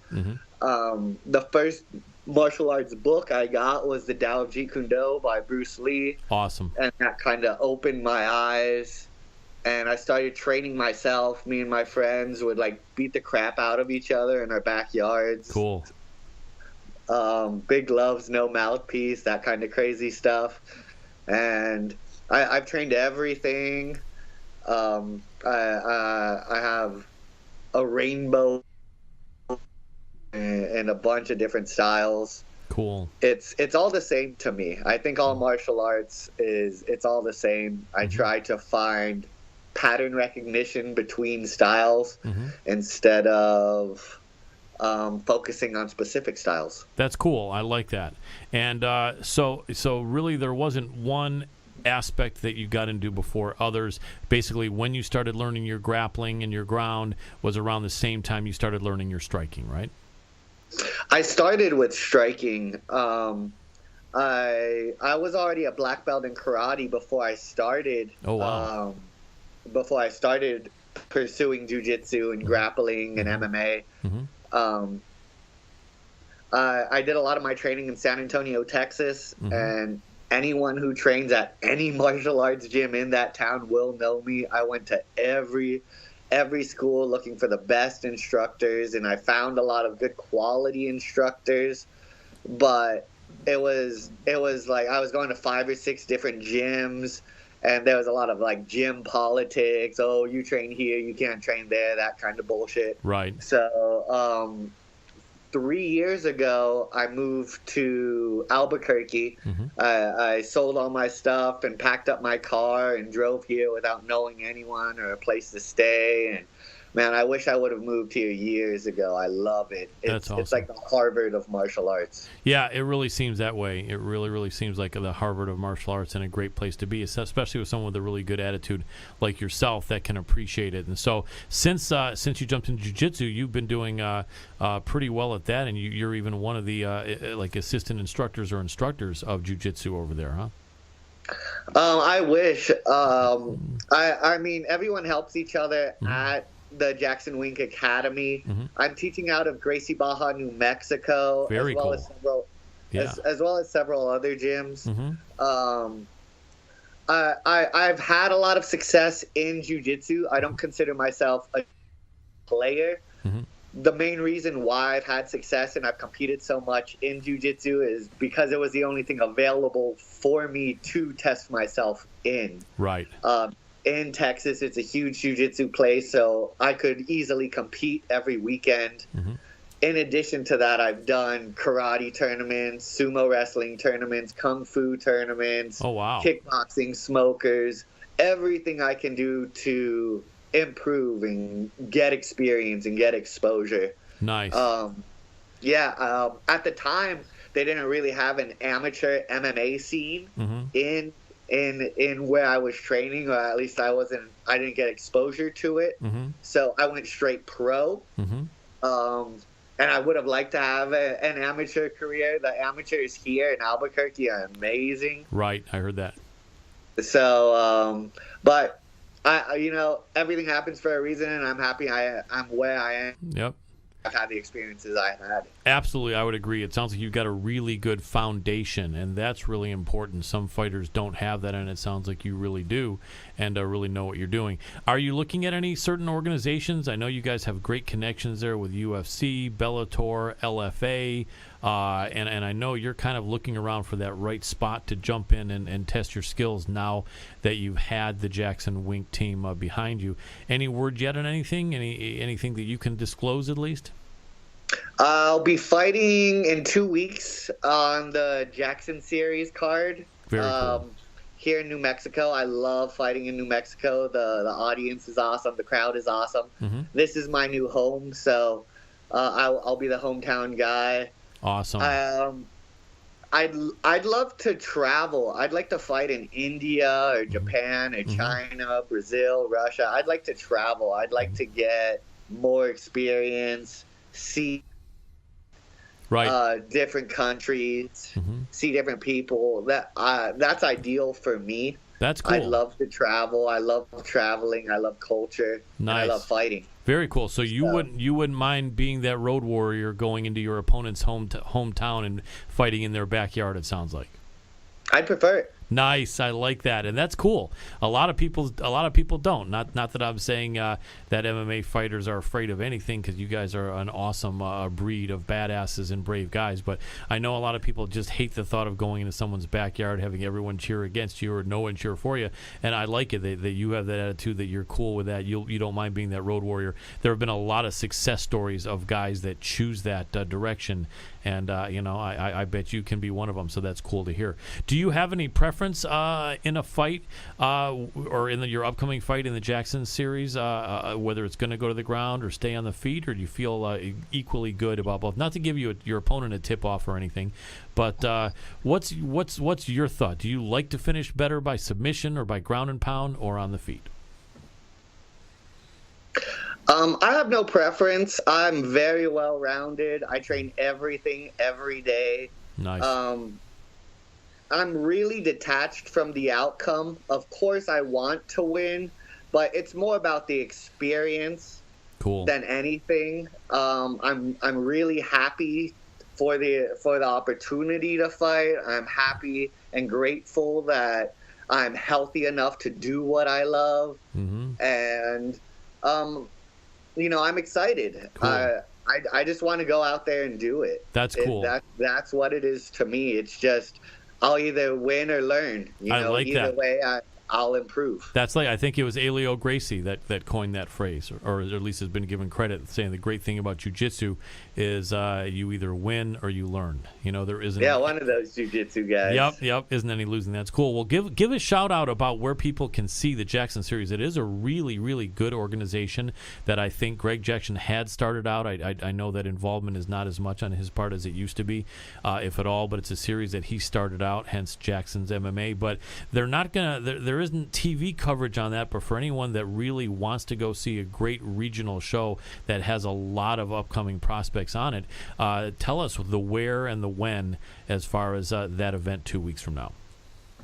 It'll be June 10th at Buffalo Thunder. It's I think a casino here in New Mexico, about an hour away from here in Albuquerque. It's on my birthday, June 10th. Nice. So yeah, it's my present to myself to go out there and do what I love. Good. Well, I know we'll be cheering for you, and you seem like a really, really good guy. One of many people that I've talked to at Jackson Wink that really seems to have a good head on your shoulders. So we're really happy about that, and like to see people go out there with a really good foundation, and a really good base as a martial artist.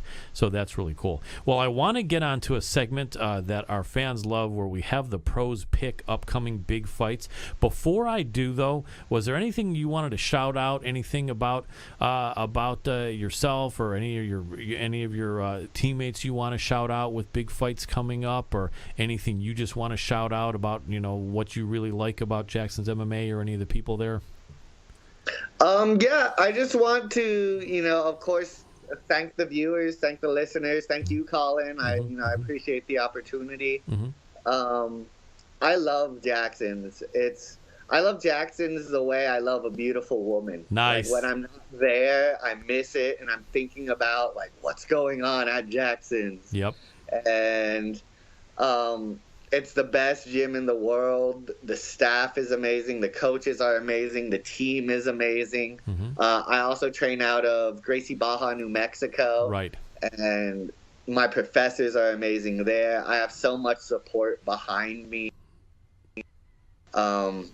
Every day my mind gets gangbanged with crazy martial arts knowledge. Nice. And I just want to give a shout out to my sponsors, my family, my team. Yeah. Cool. And anyone listening, thank you for listening. Thanks for helping this awesome show. Cool. Well, thank you, and we're going to keep you because you are going to be the pro that we're doing the Pros Predict segment with. So that was a great shout out, and we're happy that you really are having a great time there. And it does make for a better chance of doing well and thriving and succeeding when you're happy where you're at. So happy to hear that. So let's get on with our great Pros Pick segment. And the first fight I want to have you and I go over is going to be Johnny Hendricks against Tim Boetsch, coming up, I think, in about a month.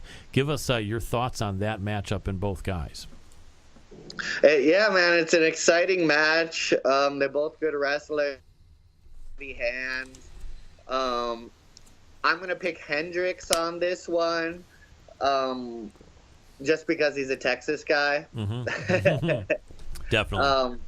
But it's an exciting fight. I love both of the fighters. I'm excited to watch it. Yeah, and I think this will be his second fight at middleweight, will it not? He did his first one like 6 months ago. Am I right about that? I'm not 100% sure. I know his last couple of fights, he hasn't been the big rig of old.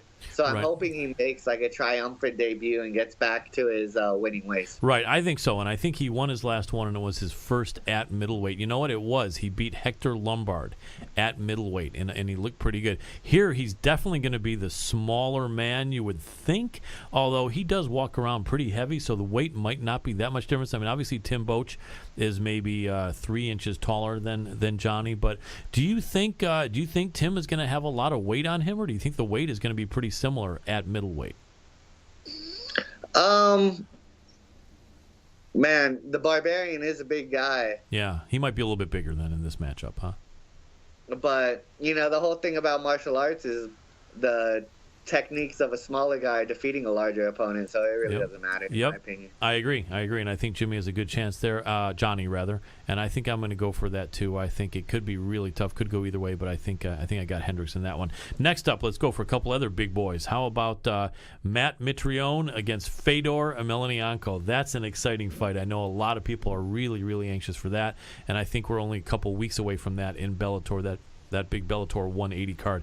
Let's give the Cody Hofstadter a rundown on that. I love Fedor. I've loved Fedor since the Pride days. I've been watching him and studying him for a long time, so of course I'm going to go for him. Yep. MMA is a younger man's sport, and he's getting up there in age, but you could put him against anyone, and I'd always go for Fedor. That guy's awesome. Yeah, I think so too, and I'm also, like you, a huge fan of Fedor from back in the Pride days. Mitrione does seem to be a nice, well-spoken guy. He's had good image, he's had bad image, but I think overall now in Bellator, people are seeing him as a good, well-spoken guy who's also a commentator and a good analyst and like that. And so he is favored. Could he win? Yeah. I'm cheering for Fedor. I like Fedor. I think he has a chance, and I think that I'm going to go with him. Although the odds makers say that we're wrong, but the odds makers can frequently be wrong, as we know. So now let's go on to Chael Sonnen against Vanderlei Silva on that same Bellator card. What a stacked Bellator card. Really looking forward to Bellator 180. Chael against Vanderlei. Give me your thoughts on both guys and how you think they match up, and then a prediction. Yeah, another exciting fight. On this one. I love Vanderlei. I love his fighting styles, but there's not soccer kicks in Bellator. Right. Yep. Unfortunately for him. And he's had trouble with wrestlers in the past. And Chael is, a great wrestler. It's an exciting fight. It could be Chael grinding him down, or the Axe Murderer getting like a fantastic, exciting knockout. It's a conflict of interest of who I think will win and who I want to win. I gotcha. But I think Chael's going to pull the W off on this one. Yeah, I think you could be right. I mean, if Vanderlei can stop the takedown, then he wins that fight for sure. But it's a big if, and more likely he can't. Although you never know. I like both guys a lot. I would probably, if forced, have to predict Chael, but this is a tough one that I'm on the fence and cheering for both guys as well. I think as you are for Vanderlei too. All right, let's move on to Phil Davis against Ryan Bader for the Bellator light heavyweight title. Yeah, that's an exciting fight. They both have awesome pedigrees. I'd give the striking advantage to Phil Davis. Mm-hmm. Although Ryan Bader has greatly improved his striking and his overall MMA fighting. I'm going to go for Mr. Wonderful on this one. I think he's going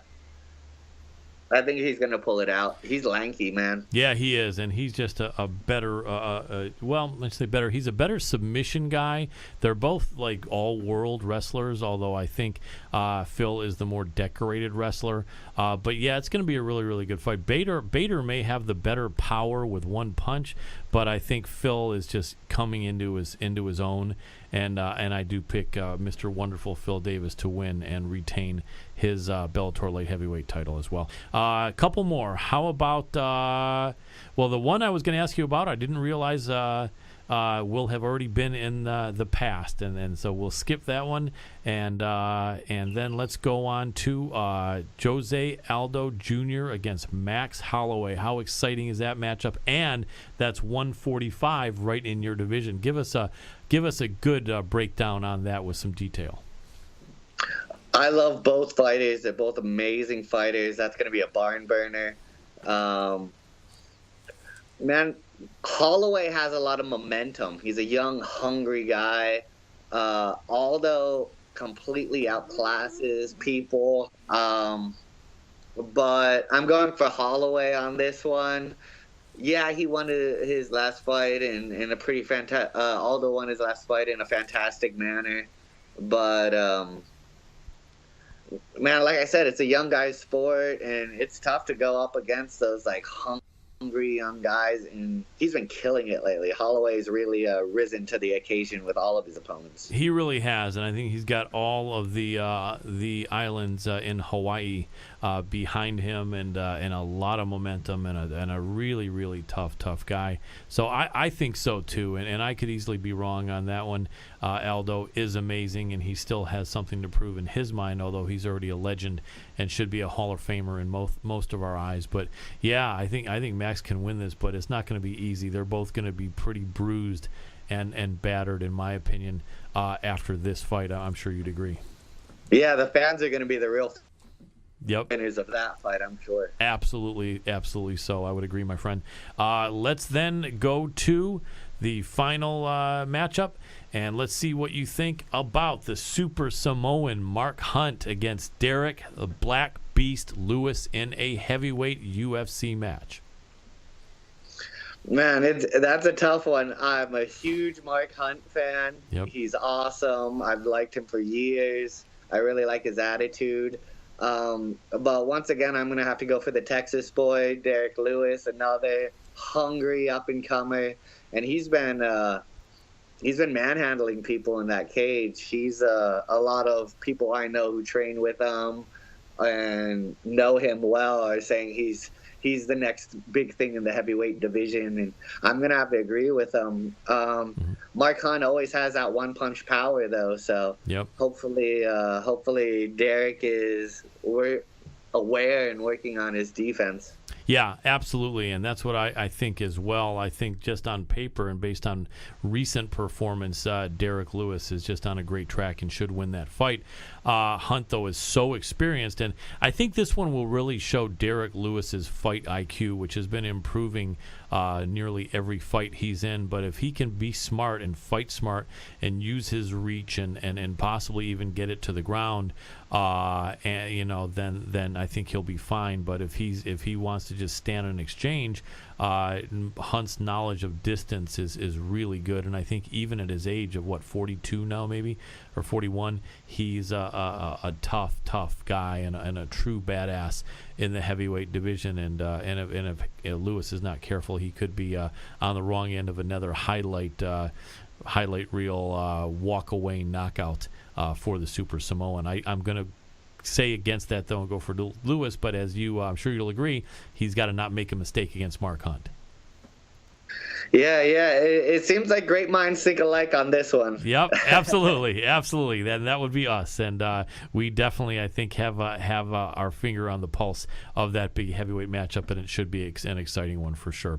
Well, I really want to thank you for being on the show, Cody. You seem like a really, really great guy and someone that I can cheer for, and I think our listeners can cheer for as well.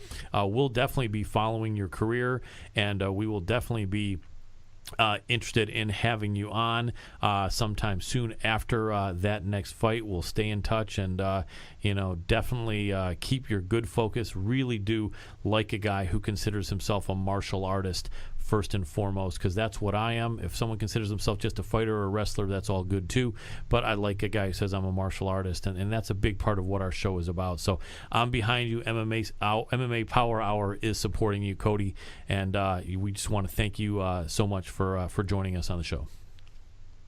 Yeah, it means a lot to me. Thank you, Colin. I really appreciate it. You're very welcome, Cody. My pleasure. Well, thanks so much again, and you have a great night. You as well. Thanks. Take care. And ladies and gentlemen, that was Mr. Cody Hofstadter. Really, really good upcoming featherweight fighter fighting out of the Jackson Wink Gym. Really a sharp guy, really intuitive, really, knows what he wants, has a really, really great attitude. Not everyone does, and he does. And someone that I think we can cheer for. What a nice guy and a good representative of that great Jackson Wink Academy. So I think we are going to be looking at taking a little break and then coming right back at you with some more great MMA Power Hour action. Get ready for FanFlow, the ultimate way to experience live music. With FanFlow, you become a part of the show. Connect and share with fellow fans who love the music as much as you. Control what you hear, control what you see, and record it so you can relive those amazing performances wherever and whenever you want. Before the show, you decide the playlist and interact with the venue. During the show, you share your experience, buy what you're hearing, and hear what you want. FanFlow gives you the superpowers you wish you could have at a live performance, so you become a part of the experience and connect with your favorite performers.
I'm very glad we were able to coordinate scheduling for this very busy and super popular fighter. He's a top 10 welterweight contender in Bellator MMA with an exciting style, a great personality as well, and a big fan base. Please welcome David Caveman Rickels to the show. Welcome to the show, Dave. What's up, guys? Happy to be on the show. Glad to have you, man. Really glad you could make the time. So let me ask you, thanks, man. Sorry to step on your words. So let me ask you, Dave, a lot of people are big fans and know you well now, but we don't know your backstory. Can you let us know a little bit about how you got into MMA and how long you were training in any other sports or involved in any other sports before that, and a little bit about who you are and how that all happened? Well, shortly after I invented the wheel. Nice. Go ahead. I decided to join the MMA gym. Started checking out. I was always a huge fan of fist fighting. Mm-hmm. Rocky movies, pride fighting. I had a really good friend of mine, a Japanese buddy of mine, introduced me to pride fighting. Cool. And when it was before I even watched UFC. Right. So I grew up on Pride before I ever watched UFC, and I think that kind of made Caveman who he is today. Nice. Those were great shows, those Pride shows back then. That must have been, you were like still a kid living at home, I think, when the last one of those went off, or maybe 18 or something like that. Yeah, I was young. I was probably about 13 when that was going on. Nice. Yeah, that was good stuff. Absolutely, and that was a good thing to influence you. Those were great shows. And were you influenced by any certain fighters that were in Pride, or that you saw, anyone you knew personally, or were just a fan of? Who inspired you, got you excited? Definitely, Genki Sudo. Nice. Man, huge fan of his. Just his style, like he was off the hook. He was always entertaining the crowd. Yeah. Always. Yeah. That was the one thing I loved about Pride Fighting was like they knew that they had to entertain the crowd as well as put on a good fight and win. Yeah. They really did. Those shows were super exciting. Coming out there with that woman in the loudspeaker, Lenny Hart, and announcing the people from Brazil, and like that, and all the fighters out on the stage, and the lights down, and all the different like color explosions or firework type of things. Yeah, that was super exciting. I miss those days. Those Pride fights were awesome. The walkouts for the Pride fighters were just as some of the walkouts were more entertaining than some of the fights, So yeah, so they really did it right. They did. They knew how to throw down, absolutely, and so I agree with that. That was some of the best stuff. And as far as when you started training, were there any fighters other than Genki Sudo that you modeled your style after, or was pretty much Genki the one guy that was someone that had inspired you and that you really admired in MMA? Anyone else that you got to train with ever that you really liked or that inspired you? Man, inspiration for my style would have definitely been. It's evolved over the years, but Mirko Cro Cop was the original. Nice. I knew I wanted to have good, mean kickboxing. You know what I mean? Yep. Just in your face, kick your head off. Kind of, Muay Thai style has always been something that I've really admired. Nice. And Cro Cop. Left leg, what is it? Or right leg, hospital, left leg cemetery. Yep. I think is what they said. That's what it was. Yep. Right leg hospital, left leg cemetery. Yep. Yeah, that was man. It. He was the legend, man. And as far as actual fighters, that style wise, that's who I love to watch. I was like, oh my, this guy's a killer. Yeah. So him, and then. Honestly, Dominic Cruz, TJ Dillashaw. Yep. I actually like watching the smaller guys because I think their footwork's a lot better than the bigger guys. Yeah. So I like to watch that and then try to, mimic some stuff like that. Very cool. Were you excited when Fedor got signed with Bellator, or were you never really that much of a Fedor guy? Dude, no. I'm a huge Fedor fan. Nice. Also. Good. I like to hear that. I actually was sitting there when they brought him into St. Louis. It was when Shamrock fought Kimbo. I was there live at the event. Yep. And Fedor was there, and we just looked at each other. Nice. And I started giggling like nice. a child. I would have too. I would have too. And I'm looking at, there's not very many people who could get that effect out of me, but man, Fedor is like the legend, bro. Yeah. And he's that's awesome. that's how it was. That's cool. Well, he's a great asset to that organization. We'll talk about his upcoming fight shortly. But let me get some more good information about you that'll really let our fans know more about who you are and the great things that you're doing. Along with the training that you've done, you actually are running or a part of the ownership of the Evolution Fighting Championship over in Wichita or close to that, right? Correct. Yeah, we do our show out at Mulvane, which is 10 minutes outside of Wichita, and it's just a casino. It's the closest casino that we have out here. Bellator has done their shows there in the past, and Evolution Fighting Championship has taken a home there, and I'm one of 2 other owners, and Cool. we've put together a damn good show. And I'm really proud to be a part of it because we get to build the local scene, man. Like before that, there was honestly really not much going on in Wichita. I had to go everywhere to fight when I was younger. Right. When I was on the amateur and younger pro scene, I never fought at home because there was nothing to do. Yeah, that makes sense. How long have you guys been around? This will be our 6th show, so we've been here roughly 2.5 years. Very cool. And where can people find out more about when the events will be and what's going on with Evolution Fighting Championship? Well, let me tell you guys. Nice. Go ahead, check out EFCfight.com because that's give you all the latest and greatest news. That is EFC. Excellent. EFCfights.com or just fight.com?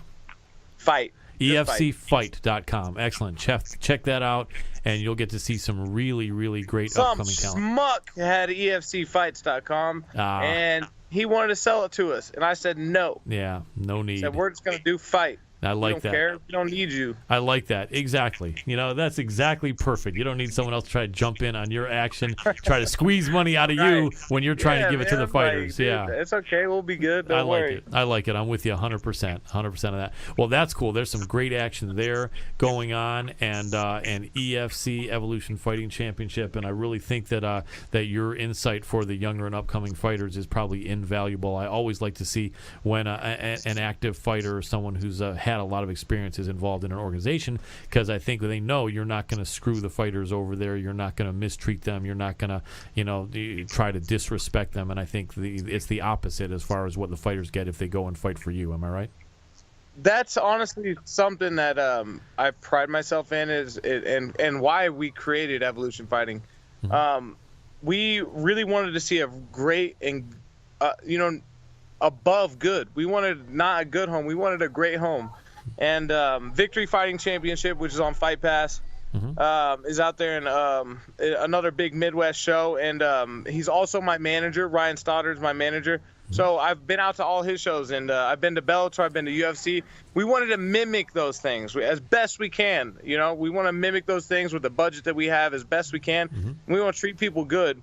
Nice. And that's why we created it. Cool. Well, I'm glad. I'm glad to hear that, and I support you, and I'm sure our audience members will. You guys can get out there, find out when the next fight is, if you guys are in that area, or can get out to the state of Kansas for some great fights. One big thing, man, is we're always looking for fighters, too. Cool. Go to EFCfight.com, and you can just fill out we got a fighter packet you can fill out, and it'll let us know that you want to scrap for us, man. And, we bring people in from all over the place. We've had people from New York and all over. So, go ahead, fill out a application. Awesome. I highly recommend fighters do that, and I know we have fighters that definitely check out our show, and you'd be fighting for a guy who is a fighter himself, and so that would ensure some of the best treatment possible. So highly recommend you guys do that if you want to get involved with Dave Rickels' promotion and be involved in something good where you'll be treated well and respected. So absolutely rock that. Cool. Now let me jump into one of our fan favorite segments, which is the Pros Predict. We've got some great fights to go over, and let's jump in with the upcoming Bellator 180 card. Let's start with the headliner. Wow, they've actually got the headliner over with Chael and Vanderlei over Fedor and Mitrione, but let's do that. Chael and Vanderlei, let's hear a caveman breakdown of that fight, and if you have a prediction afterward.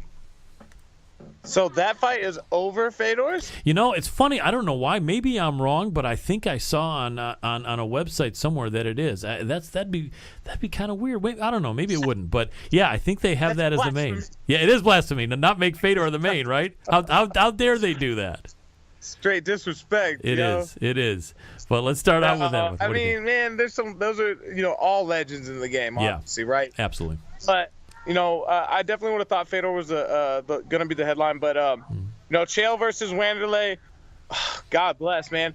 After Chael's last loss to Tito, I don't know, man. Wanderlei has been surprising me with his UFC fights, but he's also had a really long layoff now. Yeah, how long has it been since his last fight? I think it's got to be around 3 years or so, I would think. Which is a huge. I mean, I think that's the problem that Chael had. So I think we're going to see two guys. I think it'll be a really good fight, but I have to go with Chael because I mean, if I'm going to take anybody in a fight where I'm worried about both guys, it's going to be the grappler, because if he can get it to the ground, man, I mean, it's going to change it. Yeah, I think so. If he's there, he's all good. If he's not, then it's all bad, and he could get lit up by Wanderlei. So it's going to be interesting to see. I agree. Let's jump. Dude, if Chael doesn't shoot in the first 30 seconds, I'm going to be confused. Yeah, me too. Because he can't think he's going to strike even with Wanderlei at this age. Terrible idea. That would be really bad. So I don't know. Idea. Yeah, he'd have to be real careful of that. So I'm with you. All right, how about Fedor and Mitrione? What do you think? Dude, I think we've got, not quite, man, it's honestly going to be a lot like Dan Henderson versus Fedor, I think. Yeah. I think whoever gets, I mean, just because Fedor is so dang old now, he doesn't quite have the chin that he used to have. I think that we're going to see one of those guys getting dropped in dramatic fashion in the first round. Yeah. And both of them, and it seems like Mitrione will get dropped and then recover. It seems like he's always in exciting fights, even that's that true. Even that that's shouldn't so be. True. Yeah.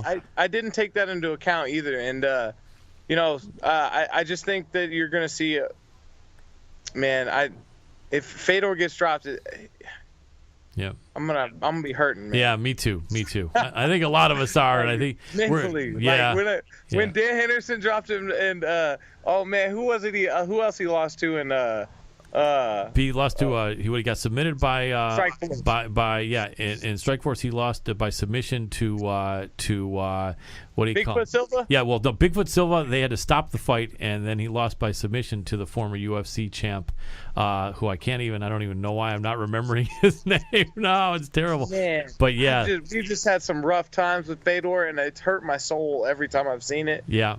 So, me too. I hope that Fedor can pull it off. I hope that, man, I really pray that we see some kind of crazy old pride Fedor where he just scraps it out for 2.5 rounds and then knocks somebody out, Yep.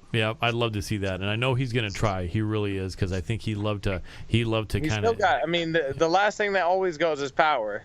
We know that. Yeah, it's really true. So he's got that. He's just got to try not to let his chin get touched too much. I think both men should try not to let their chins get touched too much, or else that could be a problem. But should be an exciting fight. I'm with you. I'd love to see Fedor do great and win that fight. I think there's a pretty fair chance, although the odds makers have it the other way. How about a big fight in your welterweight division? And we're talking about the title fight with Douglas Lima going up against Lorenz Larkin. You've got to have some opinions on that, and anxious to hear them. Super anxious to see this fight. Yeah. Because you're talking about two pretty dynamic and they're both actually pretty precise strikers, yes. And their kickboxing is, I just don't know who to have the edge on for kickboxing. I guess I would say the big edge that I do see is explosiveness for Lorenz Larkin. Right. Man, he's just extremely explosive when he decides to go, and I think that will be the edge. I think that's what takes him to victory. Yeah. And God, he's got to be hungry. Yeah. Right? Oh, you know what I mean?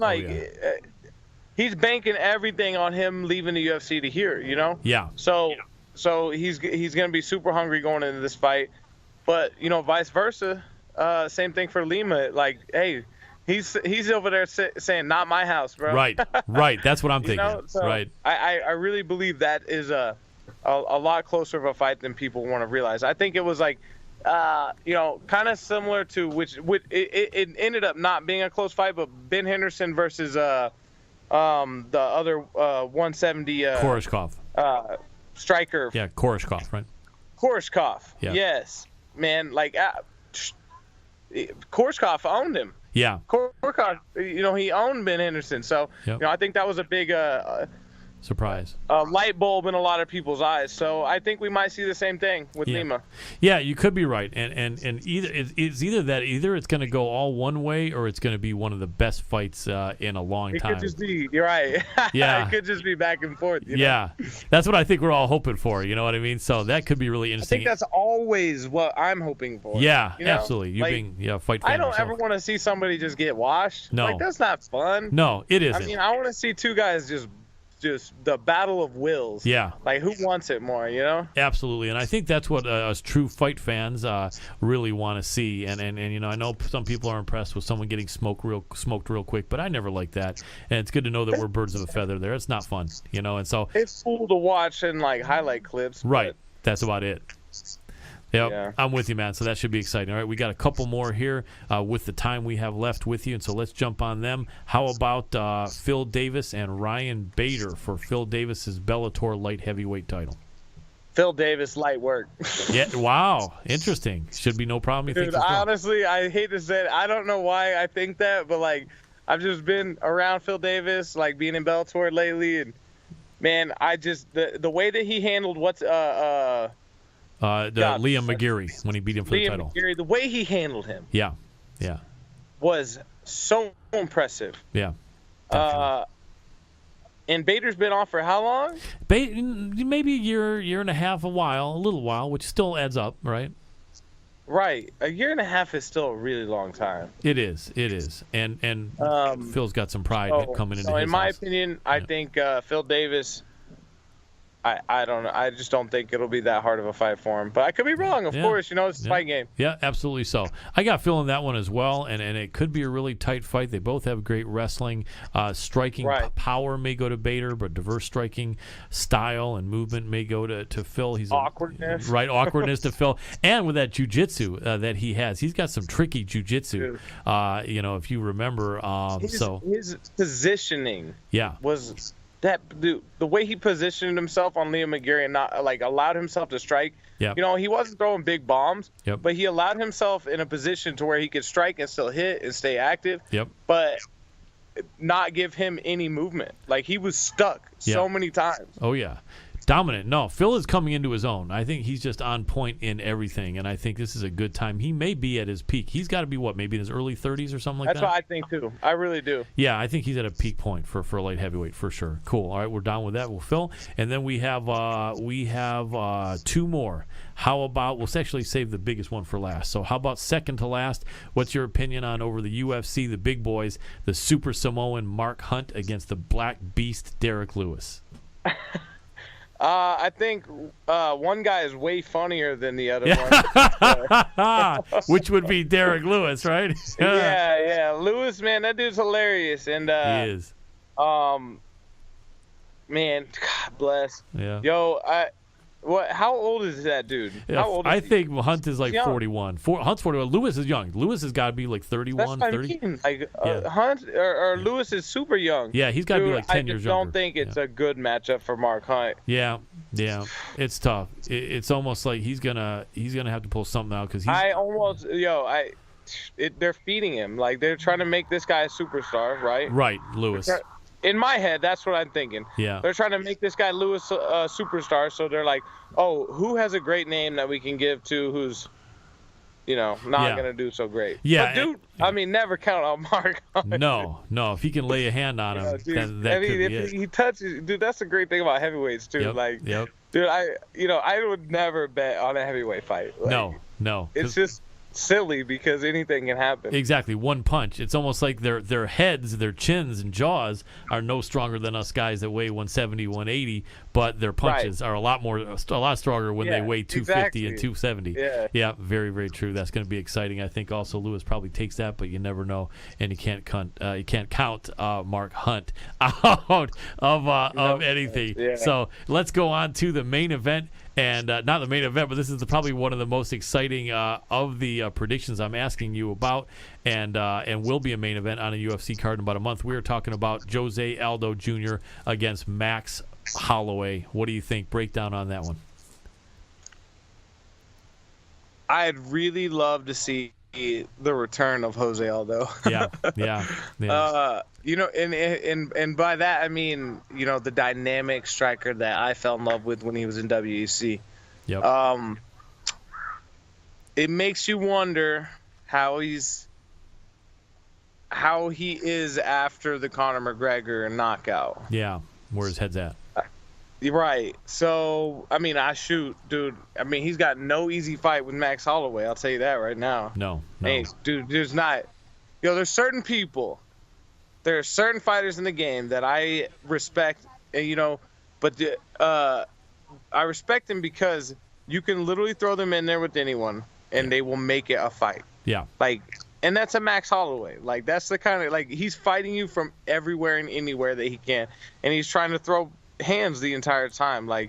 He was the one who crossed. He made the line he made the line and said stand here and bang, didn't he? Yep, yeah. I think so. Yep. That shit was super dope. Oh yeah, absolutely. No, he's an exciting fighter. He's got the whole state of Hawaii, all the islands behind him. He's probably got BJ Penn jumping in, helping him out, all kinds of people over there in Hawaii, and they fight with a lot of pride. Yeah, he's definitely the pride of Hawaii right now. Yeah, he really is, and a talented guy, and a really diverse striker. And I tell you what, he looked damn good in that last fight against Anthony Pettis, didn't he?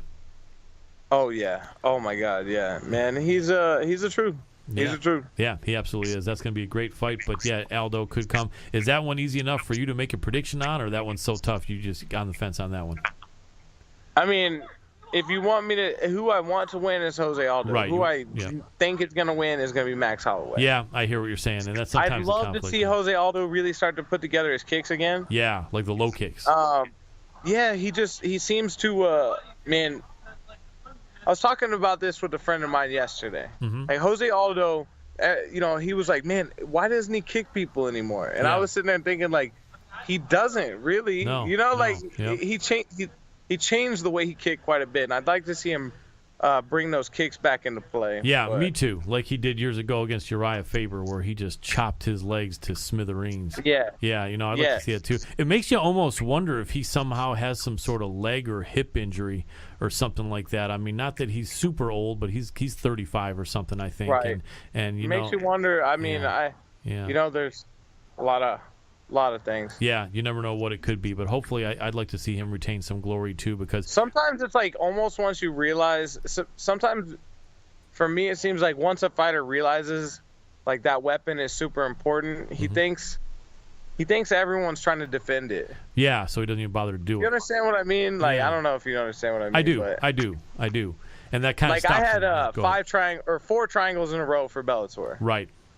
And then I was like, oh, well, these guys are all going to be expecting the triangles, so I can't, I can't throw that as much now. Right, right. So it's just a weird thing. I don't know, maybe. Makes you wonder what's in his head, but we'll see. But I'd like to see a great performance out of him also. I think on paper, like you said, it looks like Holloway in that one. But if one of the better versions of Jose Aldo shows up and Jose Aldo does what he can do, he could really win that fight. And I'd like to see him do real well. He sure looked good in the one fight since the fight that he got smoked, where he ended up fighting Frankie Edgar.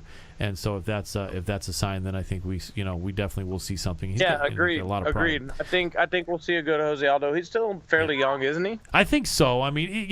If he may be in his mid-30s, but he didn't take much punishment through most of his career. He took some, but not a lot. And he's also only fought about once a year for the last 4 or 5 years. So he doesn't have too many miles on him, I don't think. I think he'll be good. Yeah, I think so too. And that's going to be a great fight. And you are probably in negotiations negotiations for a fight, but nothing that you can talk about now? Are you hearing anything or any spot you're looking to get on this summer or anything like that? Man, I keep hearing this. I keep hearing that. Yeah. I'll tell you this right now. Yes. Give me the damn paperwork, Bellator MMA. Yep. Write down draw straws. I don't care what you guys got to do. Put a goddamn name on some paper and let me sign it. I'm ready to fight anybody. I like it. I'm about to Absolutely. start cussing. I'm angry, guys. I don't blame you. And when I'm ready to go. Without a doubt. Well, all of our listeners, go ahead and reach out to Bellator and let them know that you want to see the Caveman fight. You need to see David Rickels fight. He's an exciting fighter. He's only going to make any show that he's on better. So anyone listening, let's reach out and make sure that we put that out there to Bellator and see if we can help that happen, because we all want to see you fight, my friend. Tell everyone give me an easy fight. Give me Dylan Danis. Nice. I love that. Give me the easiest fight in Bellator MMA right now. Oh, I love that. Yeah, and he's the one walking around saying everyone's an easy fight for him. And you can. And the Caveman called it out here on our show. Yep, that he's got the easiest fight would be Dylan. No. I love it. I know, right? Yeah, he feels he owns the house, which is, I don't know how he's feeling that, but yeah, no, I think that would be you would match up very well against him. I'd love to see that. Well, we're going to be looking out for you, Dave, and I want to thank you so much for coming on. We'll let you get back to the family event you're at, but anytime you want, let me know. Hit me up if you when you do get something signed. We'd love to have you come out and shout it out, and so that we can all be behind you. All right, and it's great. Yeah, I'd love to get on and talk about my next scrap whenever I sign one. So definitely, let's do that. We'll stay in touch, and we'll definitely connect then. And thanks so much, man, for coming on the show. You being on here makes this MMA Power Hour even better, man. So I really want to thank you and say it's been great having you with us. My pleasure, fellas. Awesome. You have a great one, David. Thank you. Take care. America. Right on. Have a great one. Bye-bye. So, ladies and gentlemen, that was David Caveman Rickels. What a cool guy. Am I right or am I right? This guy has so much personality. He's such a cool guy. He's a real guy. Like he says, even a caveman can do it. He's going in there doing his thing in Bellator and doing it in an exciting fashion. So, really, really good guy, and I'm really glad he had a good time, and I hope you guys did listening to it. We will definitely have Dave Caveman Rickels back with us and be cheering for him for sure. So with that, I'm going to say that we're going to take a quick break here.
And welcome back to the MMA Power Hour. Wow, what a great show that was. At least I think it was. Our production staff is in agreement. I hope you guys are as well, because we're doing this show for you. We want to make it entertaining. We want to make it informative. We want to have people that really have something to say and people that have a reputation of really putting it out there in our great sport of MMA. And I think our show today was an amazing representation of that. And I hope you guys and girls really enjoyed it. I want to thank, in order of appearance, Mr. Frank Shamrock, Mr. Cung Le, Mr. Cody Hofstadter, and Mr. Dave Caveman Rickels. You guys were absolutely amazing, and I'm so grateful that you were willing to come on our show and speak as freely as you did. We've got amazing guests coming up next week, but before I get to that, I really wanted to do some shout outs here real quick. I want to thank our friends at Combat Press for coming, for actually streaming our show live every week. They are amazing, tremendous website, an amazing resource for all kinds of information about not only MMA but kickboxing and just the world of combat sports. CombatPress.com. You really want to check them out. They are not only up and coming, they're an established website that's just getting stronger and getting bigger and more respected as the days go by. So CombatPress.com. Want to shout out also our great sponsors at Fuji Sports as well. And one thing I do want to say is we really thank these guys and really thank you, those who are supporting us by viewing, watching, enjoying, putting comments, letting your friends know. The more you can do, the better. It really is important and helpful to be able to get some attention here and so that we can keep going. We do need some more sponsors to keep our production costs within manageable range. And so if you guys could help by sharing and viewing our show every week and even old videos, it would be tremendously helpful, and we'll be able to keep on bringing you better and better shows every week. So MMA Power Hour on Facebook.com. Hit us up on the page. You'll see videos for the past 3 months. We've done a dozen of them, and if you want to check them out and share them, especially the last one, most recent, that would be great. So want to let you know that we have an amazing show in store for you next week. We've got some incredible guests, and we want to say that as of now, confirmed. We are actually, all of them are confirmed. There we go. Just got the word from my producer. Confirmed for next week. We have the most famous cut man in the world, absolutely super popular star of movies and TV shows, most popular cut man in the history of not only MMA but boxing. We're talking about Jacob Stitch Duran. Yup, we're having Stitch on the show. You guys don't want to miss it. He's got a lot to say. He's one of the coolest dudes around. Jacob Stitch Duran. Stitch will be here next week. We are going to have top 10, a Bellator welterweight fighter from California, and we're talking about Mr. Fernando Gonzalez. He has just signed a big fight coming up, so you want to check it out. I think it's against Brendan Ward. Yep, Brendan Ward against Fernando Gonzalez. That's going to be a sick fight for Bellator, and we're definitely behind Fernando. He's going to do it. He's an amazing guy and also has a lot to say as well. And then we are also having, as right now, the final guest of the show, the legend himself, reality TV star and one of the most just dominating fighters of the early 2000s. We're talking about Mr.